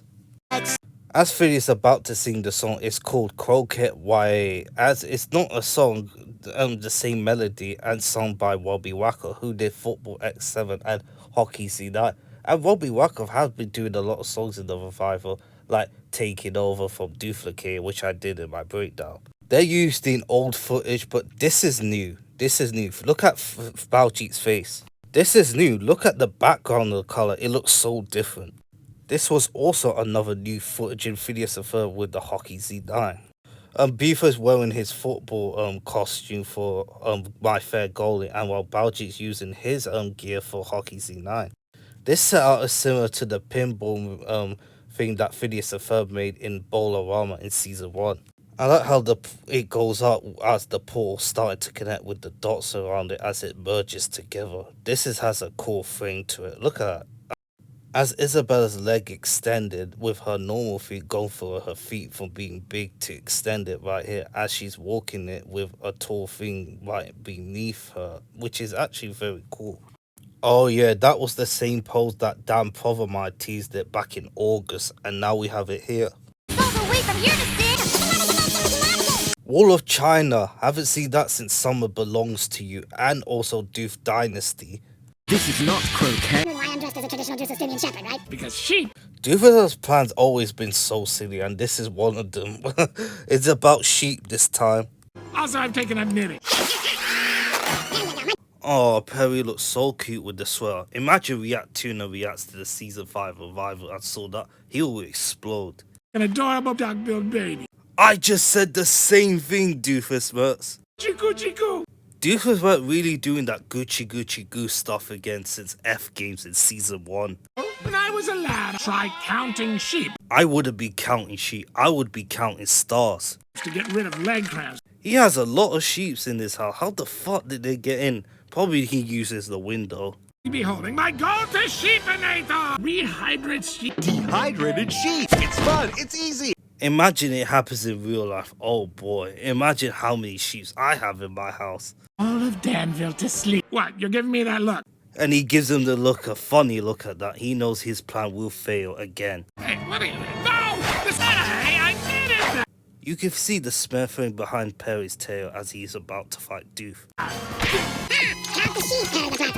He's got about 5 minutes left until his bot gets destroyed. So what he's been doing throughout 3 hours before getting to Doofenshmirtz, I don't know. But it should have been like 1 hour or 30 minutes. It would have been better, but yeah.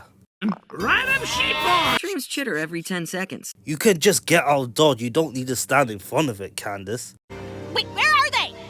That echo joke is used again. Finding his food. Sorry, Jeremy, I got distracted. She is slightly doing better at multitasking than in the Anita method in the original run.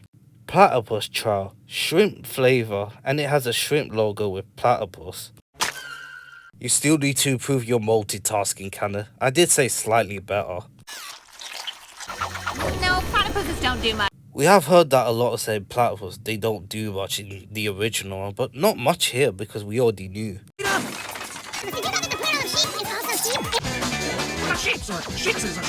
I like how they ride in on the sheep while they're chasing together, which is hilarious. And you can hear that soundtrack. It's called the Platypus Walk. Many sheeples as you want, Perry the Platypus. I like how the sheep mold is as you get to see 3, 4, 5, 6, 7, 8 sheeps as they're molded together. Wait, stop walking towards me! I like how Perry's knitting while riding in the sheep. Our project you should see. I have to see. I'm on my way. And it better be good because Linda wants to see it. Do all platypi emit smoke like this? Oh dear, it's gonna burst into flames or something bad will happen to the platypus, but Perry the Platypus gotta double time it quick. Do you prefer riding on the giant sheep just like Phineas and Ferb and the gang riding on the giant Dookuberry from Dugan Fist? As Perry fired the DNA, you get to see it covers around the green aura of the sheep as it disappears right here as it's gone.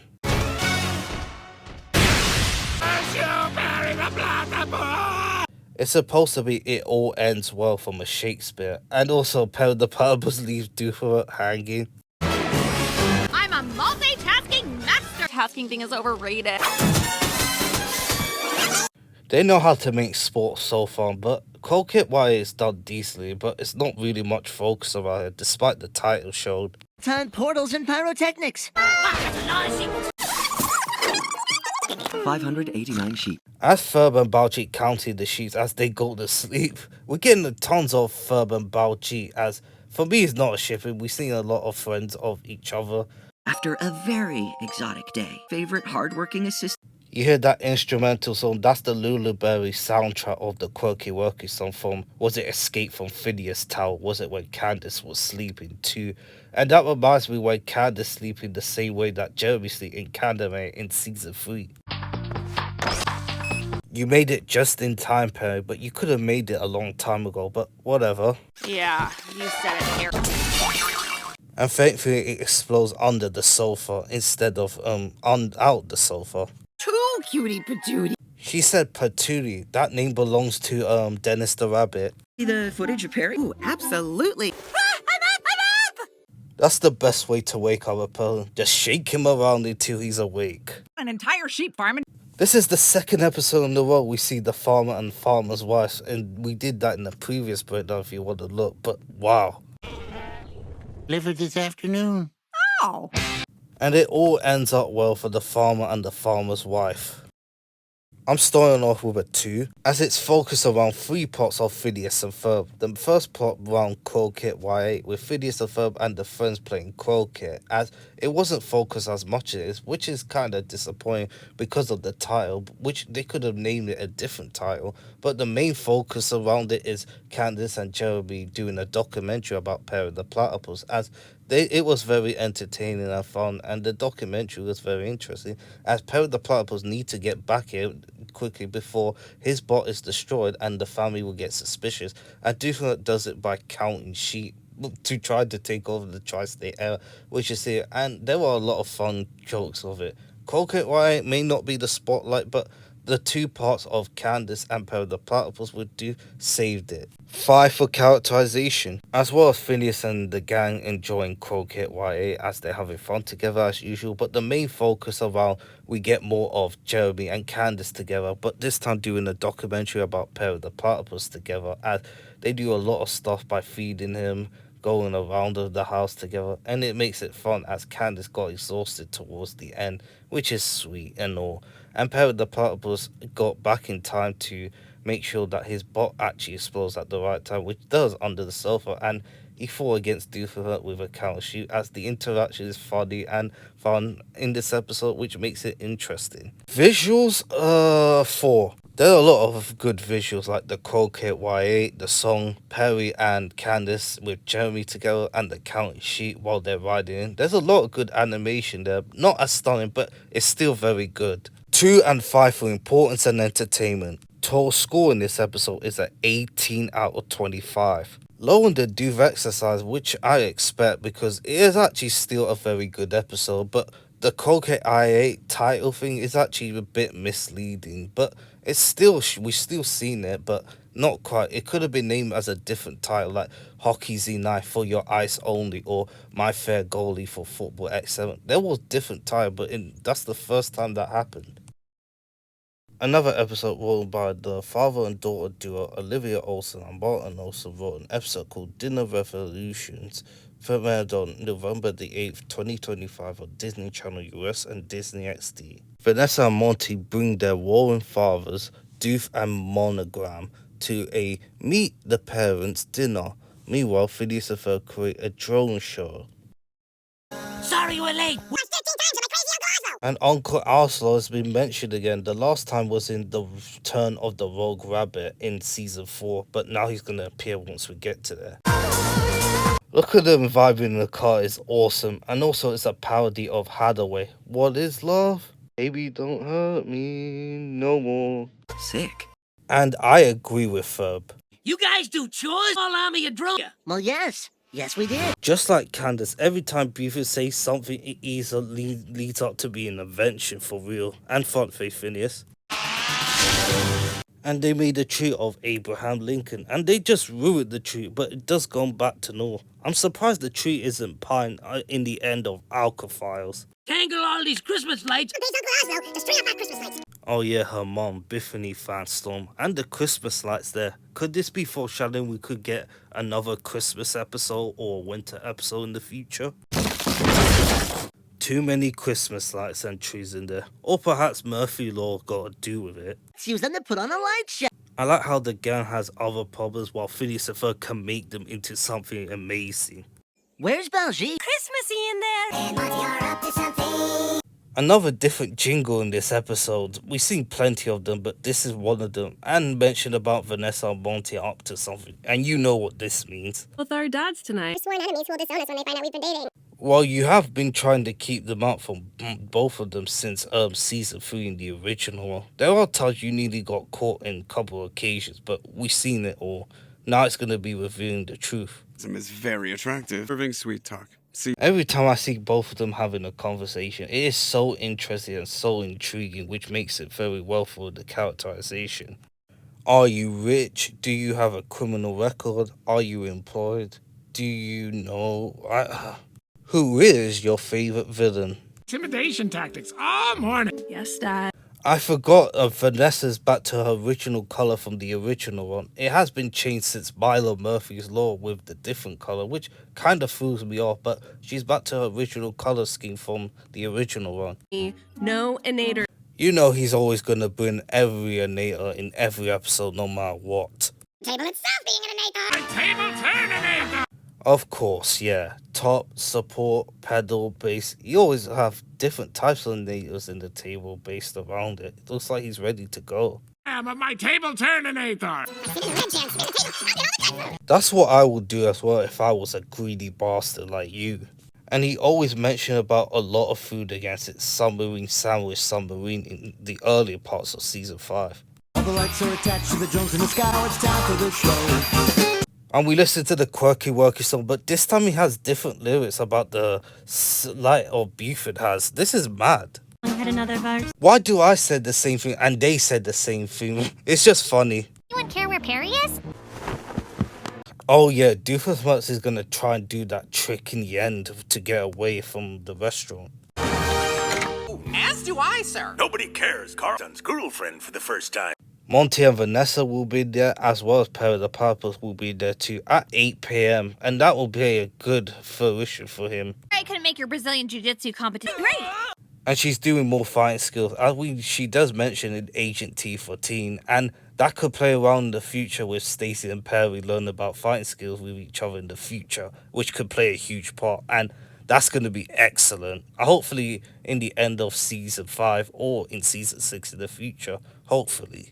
You go, girl. Going, you know, girl. Sorry, Stacey, that's my cue. Fork of Destiny is not just some ordinary restaurant. It's just the spinny thing around it with the circles, with the light. All of them is very unique, as Vanessa and Monty will be there. Major Monogram looks good in pink, and he suits well in this tuxedo, as well as Monty Monogram as well, as he wears a suit against his Jusel Stinnerween in season 4. And who are these guys? And sidekick special kicks. Looks like Carl's hanging with Norm, and Carl did fire him in the end of Traffic Cam Caper in season 1. The guy with the orange suit, his name is actually Dexter. Classy evening out with my son and his his new girlfriend. Wait a sec. Boy, is he your new boyfriend? Oh yeah, he mentions about Nostril Boy against the Perry Alliance in this first half of season 5. So was this your secret boyfriend? Enormous nostrils in the cave there, buddy.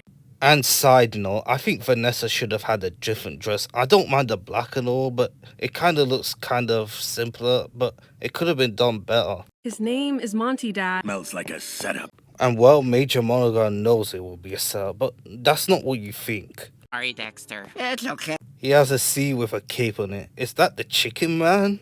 With the sleek upholstery. It's mine, not mine, mine. Mine, not mine.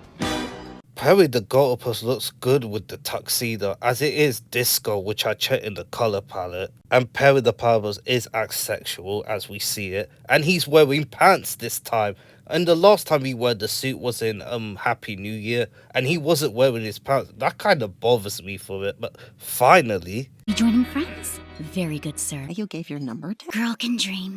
Perry the Platypus always has Riz. Always. I guessed, and now my back. We'll take the daughter of my mortal enemy. Daughter of mine will take the son of mine. You get the idea. I'm just living what you said.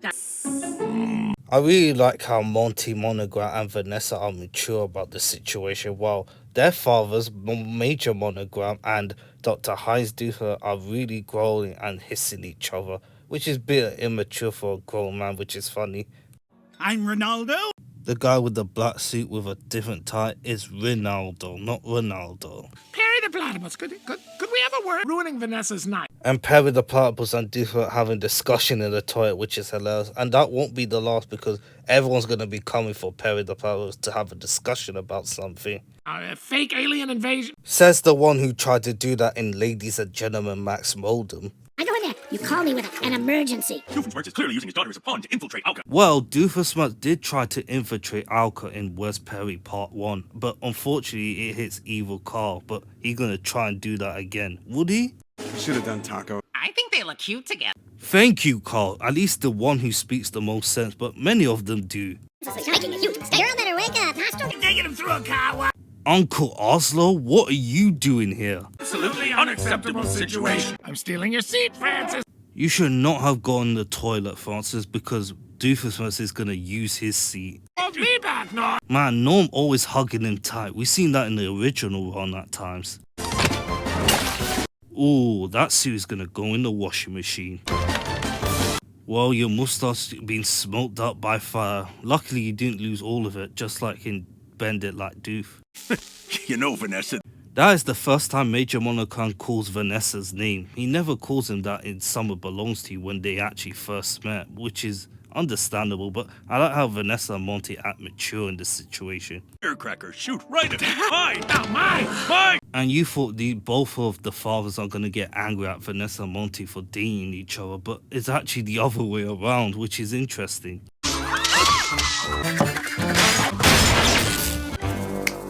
I really love how Perry clicks his fingers like this, as he's going to chat into his boss Major Monogram and Duther about Monty and Vanessa having each other of their lives, and both of them need to stop acting like children.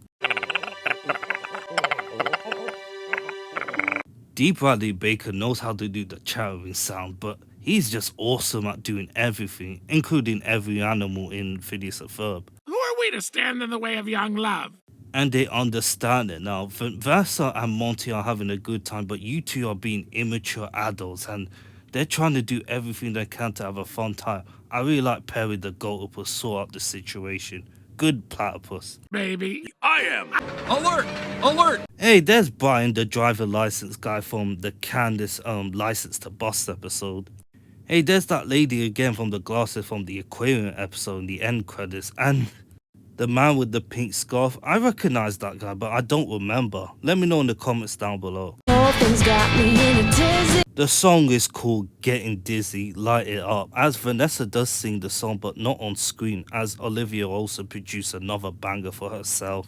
I like how Ronaldo actually serving food to the people while it's spinning around. I really love how they're smiling at each other, Monty and Vanessa. I really like how you've seen the crowd as it spins like a tornado, like a Zoltron from up in the sky, as it looks so awesome, as you get to see it spin around in a different view with Perry standing on top. I really like how they're saving animation to this part as it's spinning around so good. Mona Lisa, Ducky Momo, Perry the Platypus. The light show is very cool. Another Abraham Lincoln reference. Candace always loves looking out of the window. And the restaurant's heading this way, and you thought nothing will stop Candace this time, but nope. Climax of my movie. You should have just let her stay and watch the movie. That is just poor timing. And it's not the full moon this time, as they drew a different moon. Very unique. Couldn't it have waited until after the movie? It is not your time. Hey, it's the Zoetrope god again from Tropey McTropeface. I thought you were a zoetrope. Never mind. Perry the Platypus shown why he's the god by finding another solution. And it landed perfectly. It's kind of odd, but okay. Enemies? Enemies. This is the second time that Doofusmerz and Major Monogram shakes hands since Bend It Like Doof, which I did in my first video, if you can check. Well, I suppose that could have gone worse. It's not just that we enjoy messing with our dads. Both? It can be both. I love how they're holding hands together. It's so adorable. But I saw a tweet saying that Vanessa doubts having feelings for Monty. I think this could lead to them breaking up each other in the future, because Major Monogram and Heinz Duffer could lose their spark of their rivalry together because of them. And I thought years ago, after the original show, and well, Vanessa end up with Ferb in At Your Age, whether it's be canon or not would be about their fathers. But that theory has been dismissed, so if Vanessa and Monty break up with each other, it's gotta be other ways to do it, so there could be a potential plan for this, so we don't know. Don't forget to tip. The irony thing is, Perry the Platypus did that trick earlier, and now it's Doofusmerz. Curse you, Heinz! Let's start with the plot getting a 2. Plot A focused on Phineas and Ferb making the light show with different things with Abraham Lincoln themselves and a lot of stuff, which makes it so interesting. But the main focus around Monty and Vanessa going on a date with each other with their fathers, Major Monogram and Heinz Doofus, as he plans to take over the food by using the table on there or to use it for himself, as they both admit they were acting like a man-child together, which actually nearly spoiled the whole Monty and Vanessa thing, as they do end up having a very good time together, which is awesome. And Perry the Platypus being there to for his voice of reason gives the icing on the cake. Characterization will get a 5. I really like how Monty and Vanessa spending more time with each other since Perry Elias, as Major Monogram and Heinz Doofus has been acting like a man-child in front of Vanessa and Monty Monogram, but they did make amends and they admitted, thanks to Perry the Platypus's chattering words, the GOAT himself, as he gives them a speech towards them to not act like this in front of Monty and Vanessa, who's trying to have a good time. Phineas and Ferb again do as usual, and it's nice to see Uncle Arslan as well. Visuals, there are some stunning moments in this episode, a lot of stuff with the light show and the spinning of the fork reservation in the end, but I'm gonna give it a 4. Importance is a 3. It's because of Monty and Vanessa's relationship carries on from Perry Elias and the original one, which makes a lot of sense, and different and Major Monogram being there. Obviously, it will be a 5 for entertainment. Total score will be a 19 out of 25. The ratings continues to be a lot consistent in this breakdowns, apart from the Space Adventure episode, but there's still plenty more left as we got 3 to go. Sonny Khan wrote a longer waited episode since episode 1 of the gag called Bread Bowl Hot Tub, premiered on November the 8th, 2025 on Disney Channel US and Disney XD. Buford goes on a whimsical adventure with what he has been wanting all summer, a bread bowl hot tub. Any guesses on what Phineas and Ferb have planned for us today? The bread bowl hot tub gag has been going on since the first episode of season 5 of the revival, and finally, 33 episodes in, and we're gonna see it. The universe telling me it's not meant to be. Your invention is a normal-sized bowl of dough? Grain of yeast that bakes itself. As a small dough goes out, as it merges into it, as it morphs together to become a giant dough, as it's gonna form into you know who. May I present? Oh yeah, that thing was in Dan Provomar's YouTube show as they teased about the bread bowl hot tub, and we were finally getting it and we had to wait months for it, but Here we are. Bring in the chowder. There are different pronunciation of chowder or chowder. Not chowder from the show, even though the show was great. Never been so happy when We were up shucking clams all night. I did my research on shucking clams, and it means to open a shell or something. really pays off. Well, sometimes. Do they really get annoyed of Candace's bust attempts? And they do. Phineas is oblivious of knowing that her sister was going to bust him for creating inventions, but it does pay persistence. You guys gonna hop in or what? Even though we hear Candace's voice, this is the 7th time she doesn't appear, 4 of them being the original one, and 3 including this episode along with Lord of the Fireside and Space Adventure. This is a new bathing suit. Well, you have plenty bathing suits, Isabel. You could just jump in. What about tomato bisque, man?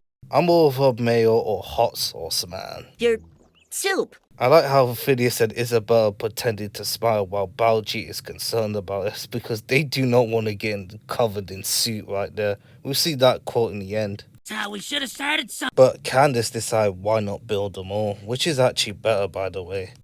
Perry, I wonder where he is. And he floats away like that. Doofus works, man. It would have been funny if Phineas and Ferb and Baljeet comes back and they didn't see it. That would be funny. Get the carb away, Anita. I really like this sequence right here as Doofus punches as dodges as he flips around and he got his hand while getting his net. Good shit.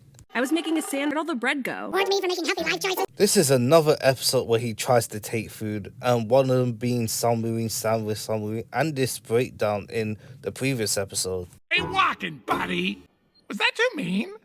I like how Vanessa's nodding her head once like, yes, you are.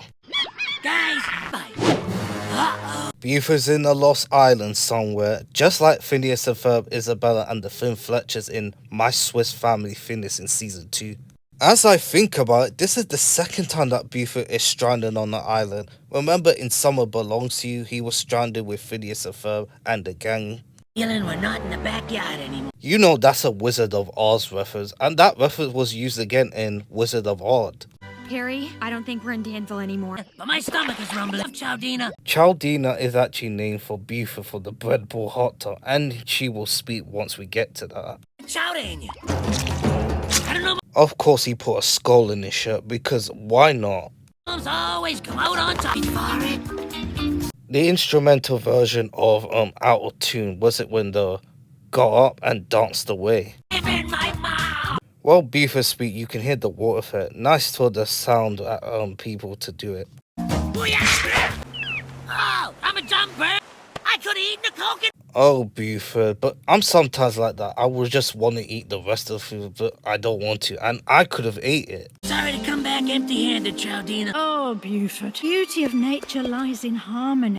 And Chowdina has a voice now as she can speak, and she's voiced by none other than Diane Morgan. She does a lot of roles in the UK, including Philomena Kunk in many shows, if you can find it, and a lot of other stuff in television show in Britain. Maybe hallucinating. My voice is a coping mechanism. We all know this is Wilson from Castaway because I am not surprised. Contractions. He mentioned about Baljeet using contractions again from Monster of the Id in Season 3. You could just eat me. No, I'm not gonna eat my friend. My face is blood. Did he just say blood? So there's blood in Phineas and Ferb? How did they get into this? Yeah, we gotta eat to survive. You can't bully nature into submission. Looks like Chowder or Familiar Kunk, if you want to say it, has a point. Bullying's never let me down.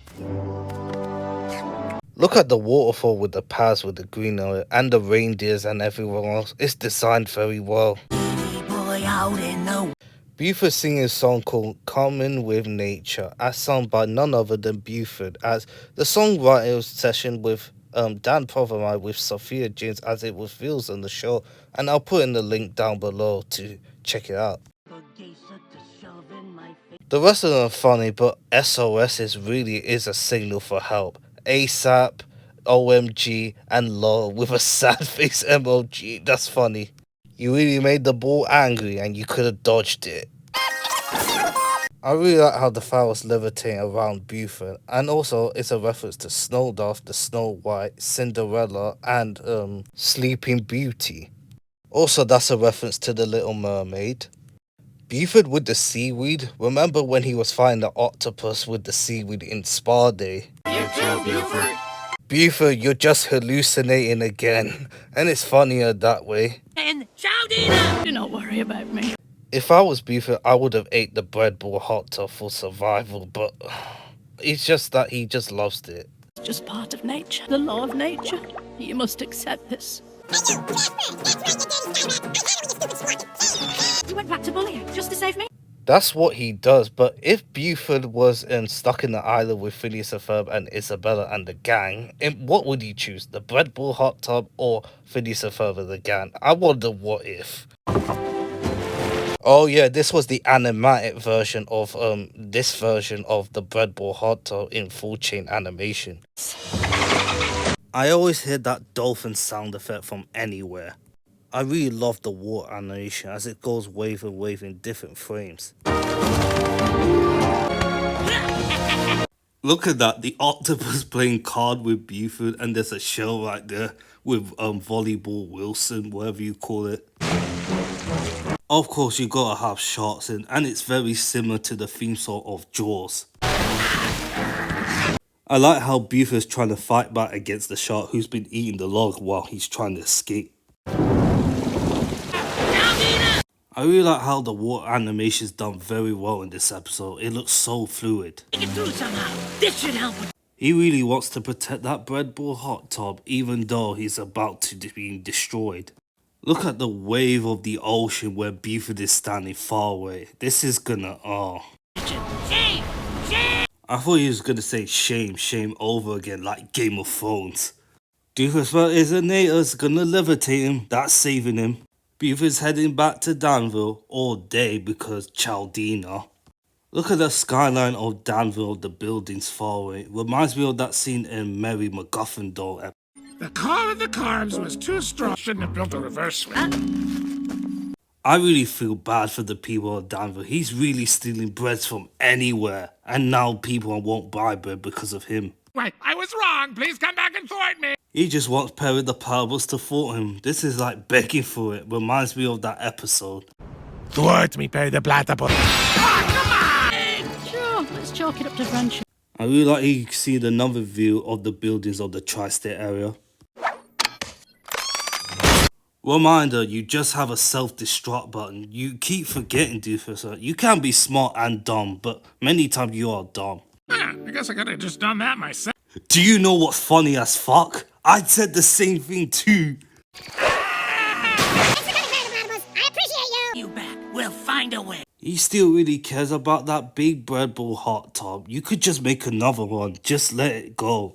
My time has come. Don't think of this as an end. For now, I'll return to the ocean. Down, but nourishing others. Eventually, I'll return to the soil and become a fertile base for wheat to grow. And perhaps one day I'll become a bread bowl hot tub once again. Go on a whole new adventure. The circle of life. We all know that's the Lion King's reference. Even though Chaldea is not real, you can understand that she is right. You can make another one no matter what. Buford is not the end of the world. Thank you for believing in me. Even though her accent is from the UK and from Bolton, but her narration is very good in that part, so she does a great job of voicing Chaldina. Oh, that's a coping mechanism. Even though it's a voice copying mechanism, rest in peace, Chaldina. Buford, what happened to your bread bowl hot tub? Flying high on a green cloud of friendship magic. Others, your fish food at the bottom of the ocean. She's gone, but she'll live on in my heart forever. And he will miss the bread ball hot tub, and finally it's happened and it's gone. But we've been waiting this since the first episode, but it's finally happened. And now we can lay that aside and focus other things than that. That one. Who would want to soak in soup? Saying Balji and Isabel, you'll be grossed out of it and take a long shower. Ferb have his swimming trunks and goggles ready to go into the bread ball hot tub, but he realized that he can't be a dip, so Phineas and Balji and Isabel's like, no, I'm glad not to be in the hot tub, so yeah. The song is called Bread Ball Hot Tub as it plays through the end credits as the episode montage it, and Jilly posted that song in the TikTok to inspire it, and Dan Proverma actually liked it as he's shown it in his YouTube short of Jilly the band playing the song for it, and it is a straight up banger. It's a great song. Shout out to Jilly and the band for creating that song.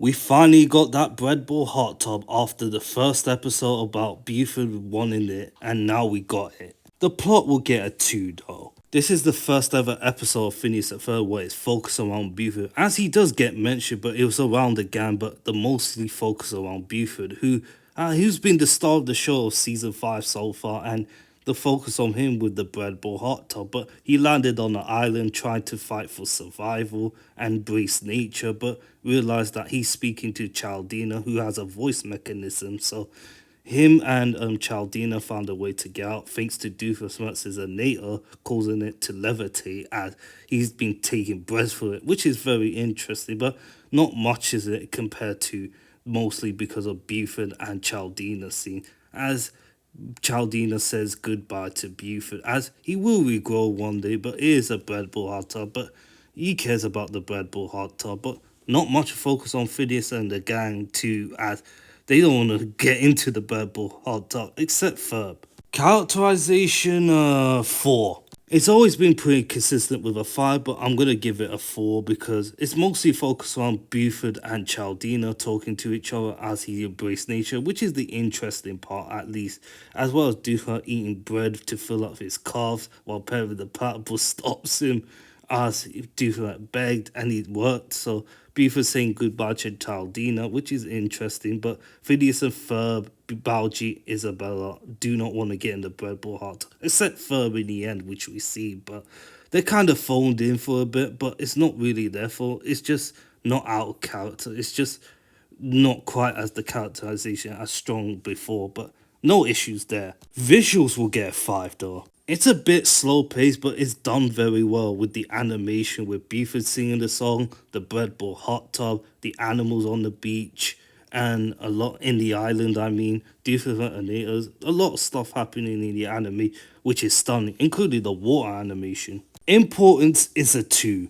Ever since season 5 of the revival, Buford just begging for a bread ball hot tub, which never happened, which kept getting annoying every guy, but we finally can move bread ball hot tub aside, and now we can focus on something else. Entertainment will be a 5 as it gets an 18 out of 25. If it wasn't for the space adventure episode, this would have been the weakest, but it's still very good nonetheless. Now we could put the bread ball hot tub aside. 8 is done, now we got 2 to go. The last 2 episodes of Phineas and Ferb season 5 before entering a 2-month hiatus break in January, which will be the last of season 5 before moving into season 6. First of the last 2 of the Phineas and Ferb episode released in October to November is called Entrance Exam, written by Kim Robertson, and is also premiered on November the 15th, 2025 on Disney Channel US and Disney XD. Monogram and Carl inspect Agent P's many-layer entrances, while Phineas and the gang make a perfect summer drink, and Candace tries to speak to the mysterious force. We've seen the Finn Fletcher's house so many times and they look stunning. I really like the shadow overlaying the house and it looks there. We have plenty of those, but this is good.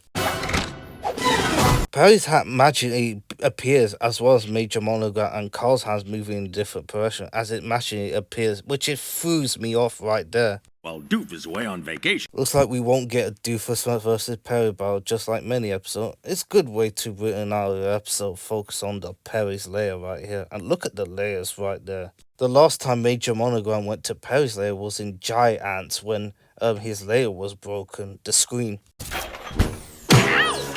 I presume Major Monogram did that on purpose. Carl will do the easy work. 1,000 feet of tunnel, checking each opening. Boy, a do-free day. Wait until you cause so many trouble with the layers will almost blow Agent P's cover.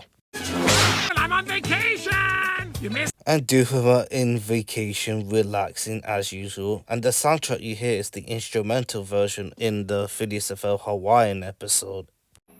We will make him jealous. Look at that lady in the hat staring at Doofus. It's so funny. Benjamin! I know what we're gonna do today.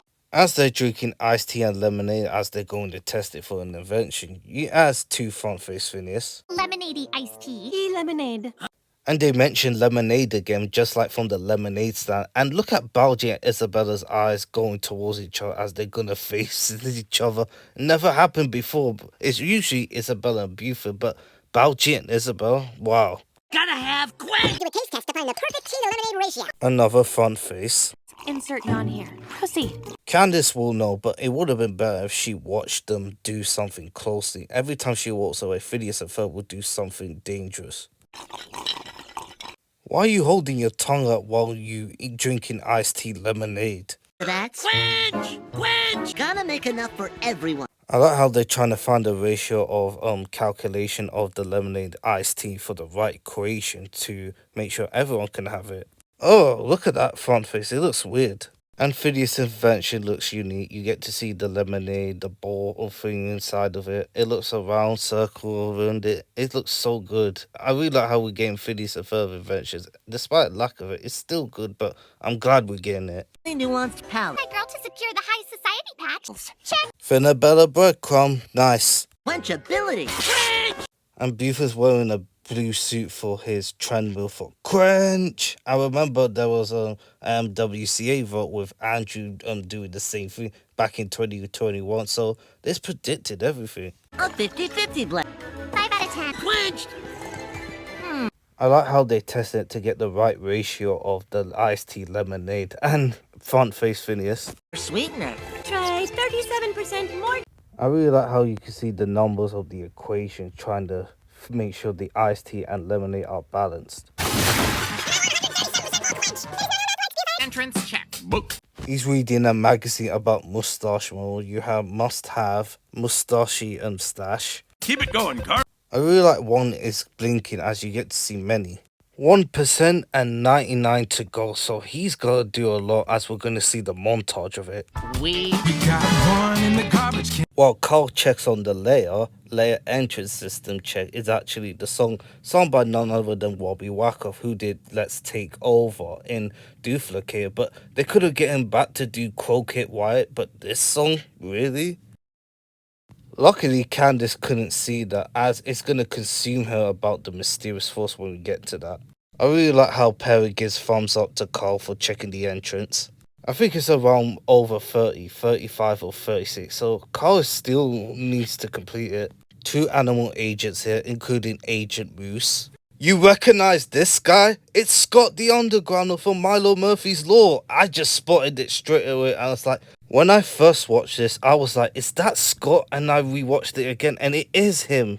9%, he's got a long way to go. Just remember to not. I like how Perry's face he's concerned even though he's in pet mode. We'll give you a shot. Typical animation skeleton bones right there. 65%. Looks like Carl is halfway done. Sir, I think I'm... Why did the song stop? I hope we get an extended version when it's released. World's best boss? You're not even the best boss in our car. Excellent landing from Ferb to make sure the ice goes into the iced tea. As always, the mysterious force. Another episode of Candace mentioning about the mysterious force. To be reckoned with, a force to be reckoned with. Yes. Is stuck in my life. Looks like Candace is talking to the mysterious force again since the second dimension, which I did a breakdown in my movie if you want to check it out. Wiggle around a little. More room than you think, Carl. She thinks the mysterious force is talking to her, but that's not really the case. But she thinks it makes it more awkward and funny. There's a zebra that calls me Kevin. For you. A sign. And I thought we see Doofus's pupils big, as well as Candace's too, around here. Izzy, you gotta get over here. We haven't seen Stacy that much in the second half of season 5. Ever since No Slumber Party, she only appears in 2 speaking cameos, and 2 of them which we in this episode and the next episode, which is kind of a shame. Let's hope that it builds up for her and Agent P in the future, or else.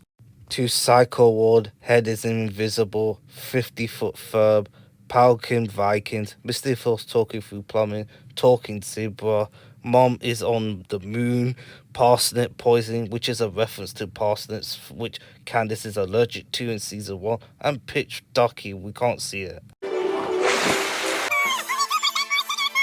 I really like that you can see the graph charts of lemonade, iced tea, and sugar. A fine vintage, you'll not satisfy. Bye. As everyone's saying hi to Stacy, you can hear Isabella saying Stace. You can hear closely that Isabella call her Stacy Stace, and it makes a lot of sense because Stacy's younger sister, Ginger Harino, is actually friends with Isabella. Stacy, come here. And this is the second time that Candace built the shrine of the mysterious force. First one was outside of the backyard, and now in the bathroom. This, find me. You get to see the earth ball right here and a lot of frames right here in the pictures. Home videos, DVD, pencils, paintbrush, and the pen. I'm still here. Have a low, commanding voice. I hear it too. She does actually not, and if it does, it would be very stupid of her. It's not that she's stupid. She would know because I think she's trying to protect Agent Peace from covers being blown for them because she has teamed up with Perry the Platypus, and she knows Major Monogram since Happy Birthday Isabella. Oh, I do love ham sandwich. The audience know it's Major Monogram's voice, even though he's not the voice of the mysterious force, but it's actually funny that Candace thinks of it. And will thou take us away? Ye old English. Give me 10 minutes. Wait, who's Carl? How could she doesn't know who Carl's yet? Then I realized when I rewatch Agent T for Team, Carl calls him Sir, and Major Monogram doesn't call him in the screen while she was about to rescue Agent P from Lover. So again, this is not really her fault for understanding the situation. Then I rewatched Happy Birthday Isabella. Major Monogram didn't mention Carl while cleaning out Stacy's house after Doofenshmirtz busted into it. Psst. Hey Carl, we're not gonna need the mind erase. Keep up, Wait, what? Same Stacy, same. Mom! Candace is jump scaring her mom by shouting at her on the phone. Frame, keeping it fresh. Nice. Same Linda, same. Wrap it up. I'm still stuck, Steve. Benjamin! Poor Carl, he just wants a drink while he's been stuck in the layer, while Doofenshmirtz is gonna get another one while asking for it. What have I got to work with here? Bring me a drinkinator! Even if Doofenshmirtz is on vacation, he's still building up innators, and he's very, very smart at building different type of wires and things on the beach. Still not right.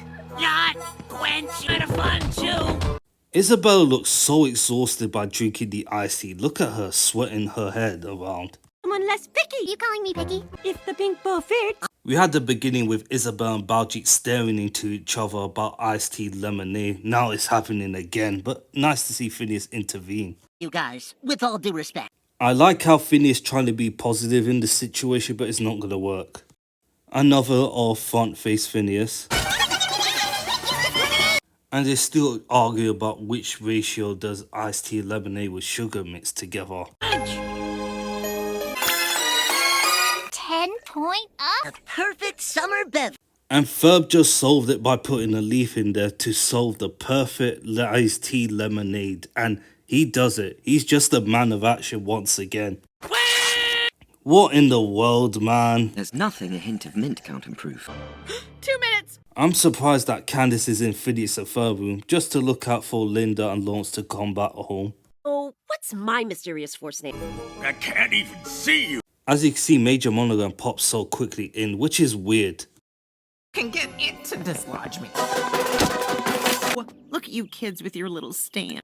And Linda appreciate the stand. Shame she saw it in the end in the lemonade stand while it was gone because of Doofenshmirtz's paper cutout. But she does see them serving iced tea lemonade. Another invention disappeared yet again. Not by Doofenshmirtz or Phineas and Ferb this time. It's actually Major Monogram, the mysterious force voice. Irony. Benjamin family!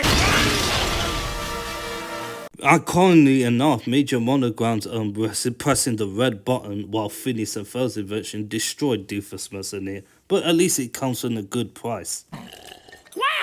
And he said it just like Buford. It's a missed opportunity. Remember in Night of the Living Pharmacist, Doofenshmirtz does 2 references from Buford like Yippee-ki-yay, shake and bacon, but that was a missed opportunity right there to do it again. Pharmacist freaks! Yippee-ki-yay! Yippee-ki-yay, you pharmacist freaks! Hey, googly moogly! And if he doesn't close it, you know what's gonna happen big time.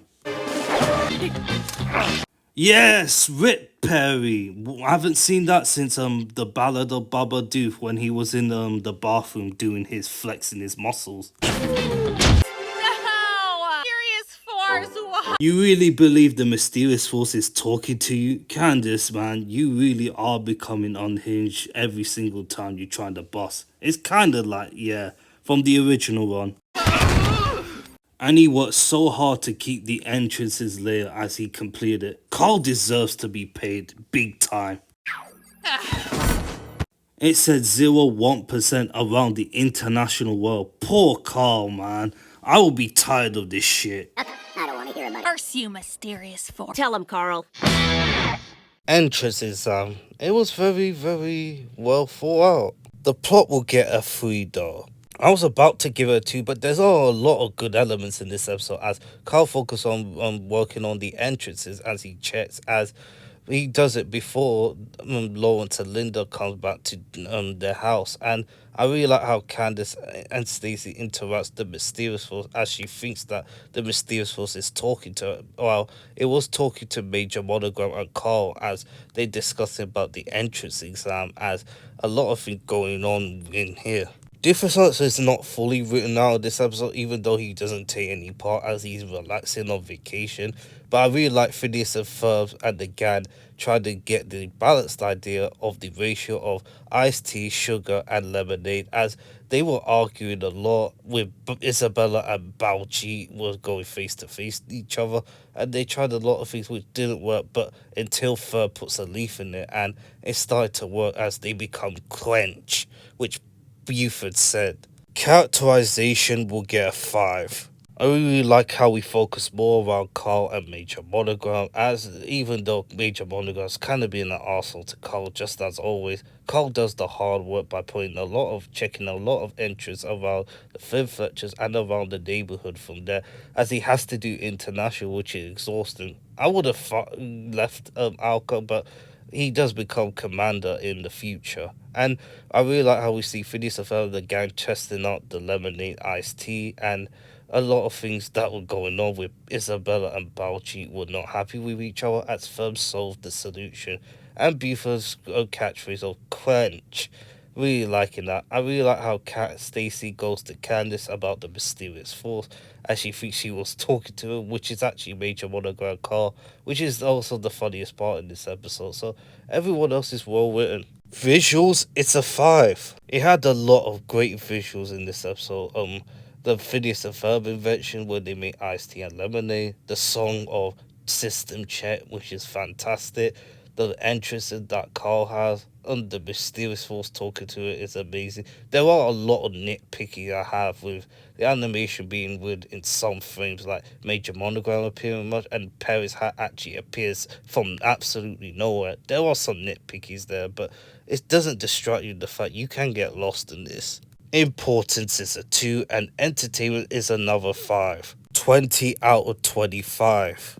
This felt like you're watching the old days of Phineas and Ferb, exception of Doof and Smurfs, who actually had to take a vacation. Focus around the invention, Candace is about busting. Of course, now it focuses around Carl doing the exam entrance, which is great. I really like the elements placed to the strengths of the characters and a lot of stuff going on. Now, time to finish this. Starting from Duplicated on October to ending on Dungeons and Dating, premiered on November the 15th, 2025 on Disney Channel US and Disney XD. And this is actually the last episode before entering another 2-month hiatus period in January, which will be the finale of Season 5. The kids go on a dungeon crawl while Doof tries a reality dating show. Front face Phineas, even though the episode has just started. Emotional devastation! All contract negotiation. Stumbleberry Finkbat. Stumbleberry Finkbat is mentioned again since Bully Boss, but the most mention of it was in Nerds of a Feather, and Isabella trying to take Phineas to the movies in Candemare in Season 3. Cancel contract negotiation. Stumbleberry Finkbat. Due to... Even Phineas is shocked about this, even though he's always been positive about the situation. Another front face before Isabella arrives on the scene. What you doing? What we're doing, Finkbat. That's what we're doing. He's saying what we're doing, so I'm gonna count that. So the Stomper Bear ending as they're never gonna get, which is such a shame because Buford likes it. Right before the final episode. Another front face finish, and we haven't even reached the minute yet. Stumbleberry Finkelbat, as you get to see about a lot of things that's in the poster. The man in a really dark grey, which we're going to see who he actually is. For the final episode. This got cancelled before the final episode. I don't remember a few shows doing that, but wow. I remember there were a few animation shows and live action shows got cancelled after the ending. Since season 2. Phineas mentioned about season 2. This could be a theory of a better joke of Phineas and Ferb season 2, which was about to end in Roller Coaster the musical and Summer Belongs to You, but we got season 3 onwards. Favorite series, The Goblin's Filibuster. Undisclosed amount of fanfiction to hold me over. That's how I feel when the original run ends and I look for Stacy and Perry fanfiction stories. That's what I do. When my favorite series, The Goblin. Well, Isabella Torch, you get to see her theme actually plays. Close them out. Cheat. That means I don't disclose it. Isabella's arguing with Balji like last time. Are they gonna have another feud? We live it ourselves. What we're gonna do today? Dungeon Crawl. And they're gonna make an invention of dungeons and they're gonna do a D&D cosplay, which is a whole reference in this episode. Always do. Using their imagination. They even put up flyers. How did they even get in here? To be honest, I literally have no idea as they're doing a poster of the dungeon crawl, which is gonna let the kids to go in as well. They do work fast. Is dating so difficult? Doofus is trying to go dating again. We've seen that in the original, one of them being Mallory in Shade Platypus, and we all know how that went. Elizabeth and other women in his life, you name it. Swiping ain't this going for. Well, they do it for you. So, is that how Elon Musk operates Twitter? Literally, Robotina. Hubba, hubba. Norm sees a profile picture of Robotina. Aren't you in love with Chloe in season 4 in Love in First Bite? I haven't brought down season 4, but when I get to it, I will mention it. Meeting someone in the real world? Vanessa's very smart. She knows what to do when it comes to her father's situation. A reality dating show. No, not exactly. For Passion Villa. Oh yes, Passion Villa is a parody. We'll get to there once Doofus enter the island. Some fellow LARPers. Phineas and Ferb and the gang are going to do LARPing. Every time I think about LARPing in Phineas and Ferb, there is someone who likes LARPing and he will be there soon. Dodecahedron Dungeon Crawl. This looks like the dungeon crawl of Dice with the 7, 3, 5, 12, 9. It looks cool. Creating our own end to the story. I really like how Isabella's posing with all her designs for the Finkelberry Bat cosplay, as her hair is actually tied back in the top right here as she's swinging around as she's getting ready for action. This looks cool. I really love how Isabella's wearing her LARPing design as she looks cool with the cape and stuff. Imagine she was in Nerds of a Feather. This is what her design would be. I wish she was in Nerds of a Feather. For the identity of the man in really dark gray. The first mention of the man and the really dark grey as every kid's, not just Phineas and Ferb, Irvin and Albert will be there too. Buford, Ferb and Albert are wearing the same costume design for the Finkelberry Bat from Nerds of a Feather. Great continuity. A LARP with us, Candace? Ew, no. It would have been better if Jeremy appears, but I'm glad they kept it mysterious towards the end. Gather around, friends, cause the road here. The song is about to play is called Dungeon Crawl as a song for the dungeons and dating. Shout out to Dan and Whitney Avalon for writing this song as they go on a quest. Look at everyone standing and look at Isabella. She's like she's ready for this. There's no one here to finish this tale except for us. Except for us.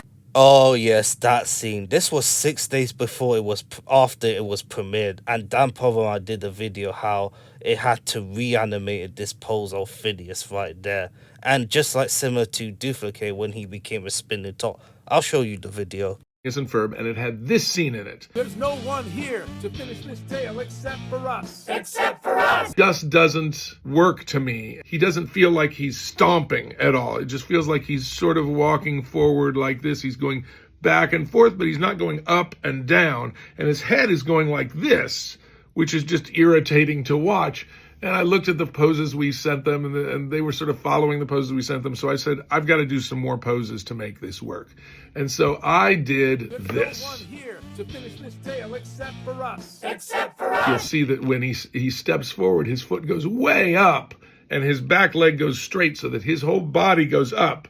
So that when he comes down, you feel it. And then I leave the foot on the ground and have the knee come forward and the head come forward and his arms coming forward so that it has some oomph on every beat. And I sent that back overseas. And then we came back with this, No one here to finish this tale, which I think feels a lot more like he's walking to that beat. So that's the kind of thing I do in this silly job that I have. I'm glad Dan Provermeyer fixed this. If imagine we see this, I would have been thrown right off just like that. I'm glad they fixed that. And Phineas is smiling in the final version instead of the first version, which is better in my opinion. Are you playing a harp? He's bringing a harp into a LARP. Rhymes. Let's live, laugh, love. I really like how Vincent Martella pronounced dodecahedron so good. So do I too. What's a trap? Really loving the details inside the dungeon as you see the fires with the torch thing, the statues, a lot of old things like that. It looks so good. There's the man and the really dark grey, and the blonde man himself is here. Revived news, Thinkerback cancelled. That's a parody of somewhere. I don't remember it, but I know what it is.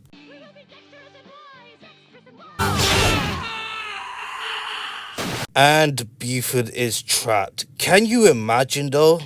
I guess finding Buford could be a side quest. For real. The sun is hot, that means... Passion Villa narrator is voiced by Ian Sterling, who also did the narrator of a real-life television show called Love Island. Of course, it has to be a reference of Love Island again. Passion Villa. Name's that.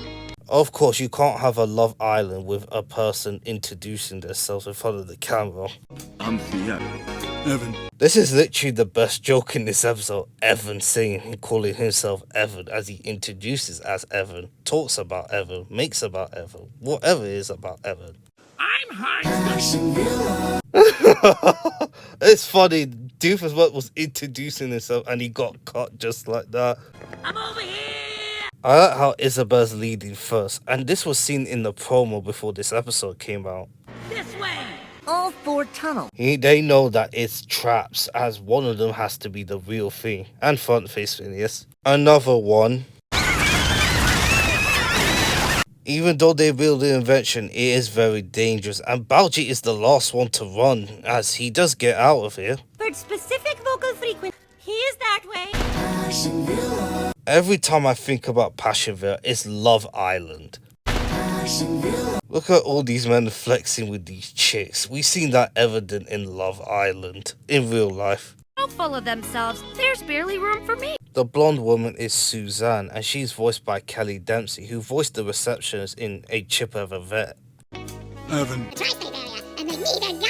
I can't look. I can't look away. Vanessa is so embarrassed, just like the original. She's like, oh, not this shit again. I really like how you can see the shadow in the wall. You can see another 2 frames of front face Phineas. Look at the man, the really dark grey spot in them, knowing that if they're in trouble, he will rescue them. There he is. Ah, my friends. Look at Candace walking without being phased. It would have been in the original one being scared, but look at her, she's just not phased of it at all. That can't wait to battle all you guys. Candace has that aura, man. Look at her. A born to lap. Ew. Even this guy. Evan. He has one line of dialogue, and that is Evan. I shake it up and they go. Can't be with a man who apologizes. But making them literal. Agent P. Major Monogram is watching it too, even though it's not showing it on the screen. I'm Team Evan. You will have team this and team that. It's like whatever. Look at Doofus Mercenator as it has 3 frames to it. Perry the Goltopus is gonna stop them and attract the ladies. Who's that? Semi-aquatic. Perry the Platypus doesn't need to speak, but he's got so much rid. Look at the evidence in the end credits of season 1. Who's that? Semi-aquatic. The 2 people voice is very recognizable, as you can hear it. Kari Walgren and Deborah Wilson. Like than I thought. The last shard of Darkling Dungeon! What Isabella said they need to get and complete the quest. Enigmata Obscura. Look at the design of the mirror of his skewer, with the shadow, with the light, with the fly coming out of his head. This is a sick shot. I really like how Amira Obscura trying to stop them from escaping and prisons Albert and the gang. Malta Obscura, prepare to meet your doom. You get to see puzzle icon of the places as Amir Obscura is about to go up. As the Amir Obscura puts it in his hand in the puzzle, as it comes a green lines of it, as the animatronics comes alive, and you get to see it becomes a yellow eye as they form in hands and legs around it. We're getting out of here, and I'm busting you by. And Candace pressed the thing on the floor, which made the animatronic stuck in there. As Candace found a way, even though she's not looking, which gives Phineas and the gang a plan. The switches are magnetized. There are so many good shots in this episode, with Candace staring at the Emerald of Scale as she is gonna crush her, but someone's gonna save her. It's the man in really dark red. He saved me. And she looks happy and romantic about the man in the really dark grey, and we all know who it is, because when I first watched this, I wasn't surprised.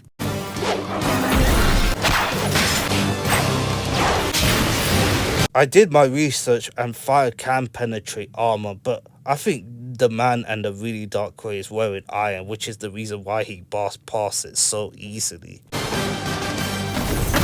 As the man in the really dark grey puts an artifact in his head, you see he flips like that, which is sick. Jeremy? And I'm just literally not surprised. There are many people are, but I'm not. I was thinking that has to be Jeremy, and of course I was right. Cue the Ice Cube meme. It's you! It's you! How could you, man? How could you? And don't forget, he was actually doing LARPing in Candace Against the Universe, which I've already not surprised by then. Jeremy, is this cosplay? Wait, are you live-action role-playing? You're going out LARPing, aren't you? This is LARPing stuff. Setting up as knights and elves and enacting epic battles with foam rubber swords. Please don't tell Candace. I posted a video of Jeremy in the man in the really dark grey in Instagram, and who liked my post? Not just Swapping Marsh, who always liked my post. Dan Provermine, the co-creator of Phineas and Ferb. What? I did not see that coming. Same with you, Isabel and the audit, but not for me. I knew this was coming. Yeah, my room was covered in fly. I like LARPing. I get it if you think it's lame. People will think if this is the ending, unless they revive the finale of it, which we never going to see. But overall, if it is, and it is, why is with people making fun of Candace's neck again? I will still be busting you, boy. Rethink that. Closure! I like how Perry dodges the shake-up-inator as he uses a plate to reflect on Doofus as he shakes. Good thinking. Up? Or maybe it'll have no effect. I like how the narrator roasted Doofus as Evan and the other boys enjoying with the chicks. Looks like the dungeon core has shaken away. I realized Linda doesn't speak in this episode. You could have just had one Caroline Rainbow, which is like, why did you laughing? It would have been funnier. Hey, it's the same restaurant from Dinner's Reservation when Monty and Vanessa went with their dads. I'm Robotina, and it looks like you do too. Looks like Robotina is a human. I just wish Chloe was there. I know Rodney has been in prison and Chloe's been decommissioned. I really hope we get to see her again. Been human fished. I've broken down well-written and well-played episodes of Phineas and Ferb, but this episode is one of the most well-balanced episodes I've ever seen, and I really enjoyed it. Plot will get a strong 3. As Stumbleberry Bat actually got cancelled, Phineas and the gang go make their own dungeon crawl to make their own quest to go on their own Stumbleberry Bat thing quest, as everyone was joining in, including Irvin, Albert, and the rest, and Candace as well, even though she had Aura doing quests by saving Buford and all of the stuff, and it makes it very interesting. I really like the man, the really dark grey appearing, and it turns out to be Jeremy, who loves LARPing, and everyone in this characterizations had done very well. and had an enjoyable experience so far. I really love Plot B2, focused around Doofenshmirtz trying to go for a date once again. It's been happening since the original run, as he went to Passion Villa, which is actually a parody version of Love Island, as he tried to riz them, but Perry the Platypus stopped him by using his own reflection of the plate of his shaking it, as the other contestants was not feared. Characterization will get an easy 5. There are a lot of great characterization. Phineas and Ferb, the gang, go on a dungeon crawl quest, as well as Candace. Even though she wants to bust her brothers, she really not really phased with anything with saving Buford. Even though she was getting trapped, she was like not phased of everything. She has that aura inside of her. As they face the Obscura, the man, the real Dark Grace, saves them, and it turned out to be Jeremy, who loves LARPing, and we see more of his characterization as we see it in Candace Against the Universe. Everyone else is fun, very entertaining. I also really love Doofenshmirtz trying to riz people, as it was so funny as well, including Evan as well, when he keeps saying Evan, and the other boys with the chicks. It's also very funny as well, as he trying to use the shaker on there, but Perry the Platypus got riz, as he always trying to toss to these chicks right there, and he also defeats Doofenshmirtz by reflecting with a plate, and it goes very well. Visuals, it's a 5. There's a lot of great visual in it, like Passion Villa of the island, the dungeon crawl, the quest they've been taking, the songs, everything else is done very well and well paced. I gotta give props to the animator and Dan Provorov for animating Phineas doing the march, as he stomped on it many times to correct it, which I explained earlier. Importance, it's a 3. Even though this is the last episode before we enter a 2-month hiatus break in January, which will be the last of season 5 before moving into season 6. If you watch this episode 1,000 times and you having a fun adventure of the formula, you're going to have a very good time. Obviously, it's 5 for entertainment. We're going to end it off with this video of this breakdown with the ratings of 21 out of 25. Entrance Exam and Dungeons and Dating are both fantastic episodes, and it was a perfect way to end before we enter a 2-month hiatus break in January. Funny jokes, great quest, dungeon crawl, great songs, all of that. This episode was spectacular, and I really enjoyed it. In this episode, Space Adventure, it has a similar elements to Crash Nibble in Very Odd Parents. The 2 Try Guys was actually in the Space Adventure, as they recorded voice lines for this episode. Right now? Right now. We're going to record it right now. Oh! Watching this show called Space Adventure. This is for an episode that's 90% a space adventure episode. Be in here? Hey, you janitors aren't supposed to be in here. You janitors aren't supposed to be in here. Seeing this process is so unbelievably cool. Voicing is hard work. A future kid is going to see this. My stuff! Honestly, kind of great. That's fantastic. I'll put in the link down description if you haven't watched it yet, which I did. I also did a poll on which one-off characters in the season 5 revival of Phineas and Ferb would like to come back. And of no surprise, it's Samantha Sweetwater with 98%, while Dr. Shammai got 44%, while Bubba Doof got 34%. Haberdasher's 19%, as well as the driving starter was 3%, as poor Catherine Marshall got 2%. But no surprise that Samantha Sweetwater wins by overwhelming 98%, and her personality is very interesting, which gives her daughter Addison more lore to think about it. And Anna Ferris does a great job, as she does fantastic as Sam Sparks in Claudia Chance of Meatball. Another character I would have liked to come back is Dr. Shammai. Even though he's compelling, he may be a psychiatrist and deluded, I would like to see him once again. If Dink Wilkinson can get out the prison, so he can. I will be doing a couple polls, including Duplicator, that should it have been a longer episode? Let me know and I will put it there.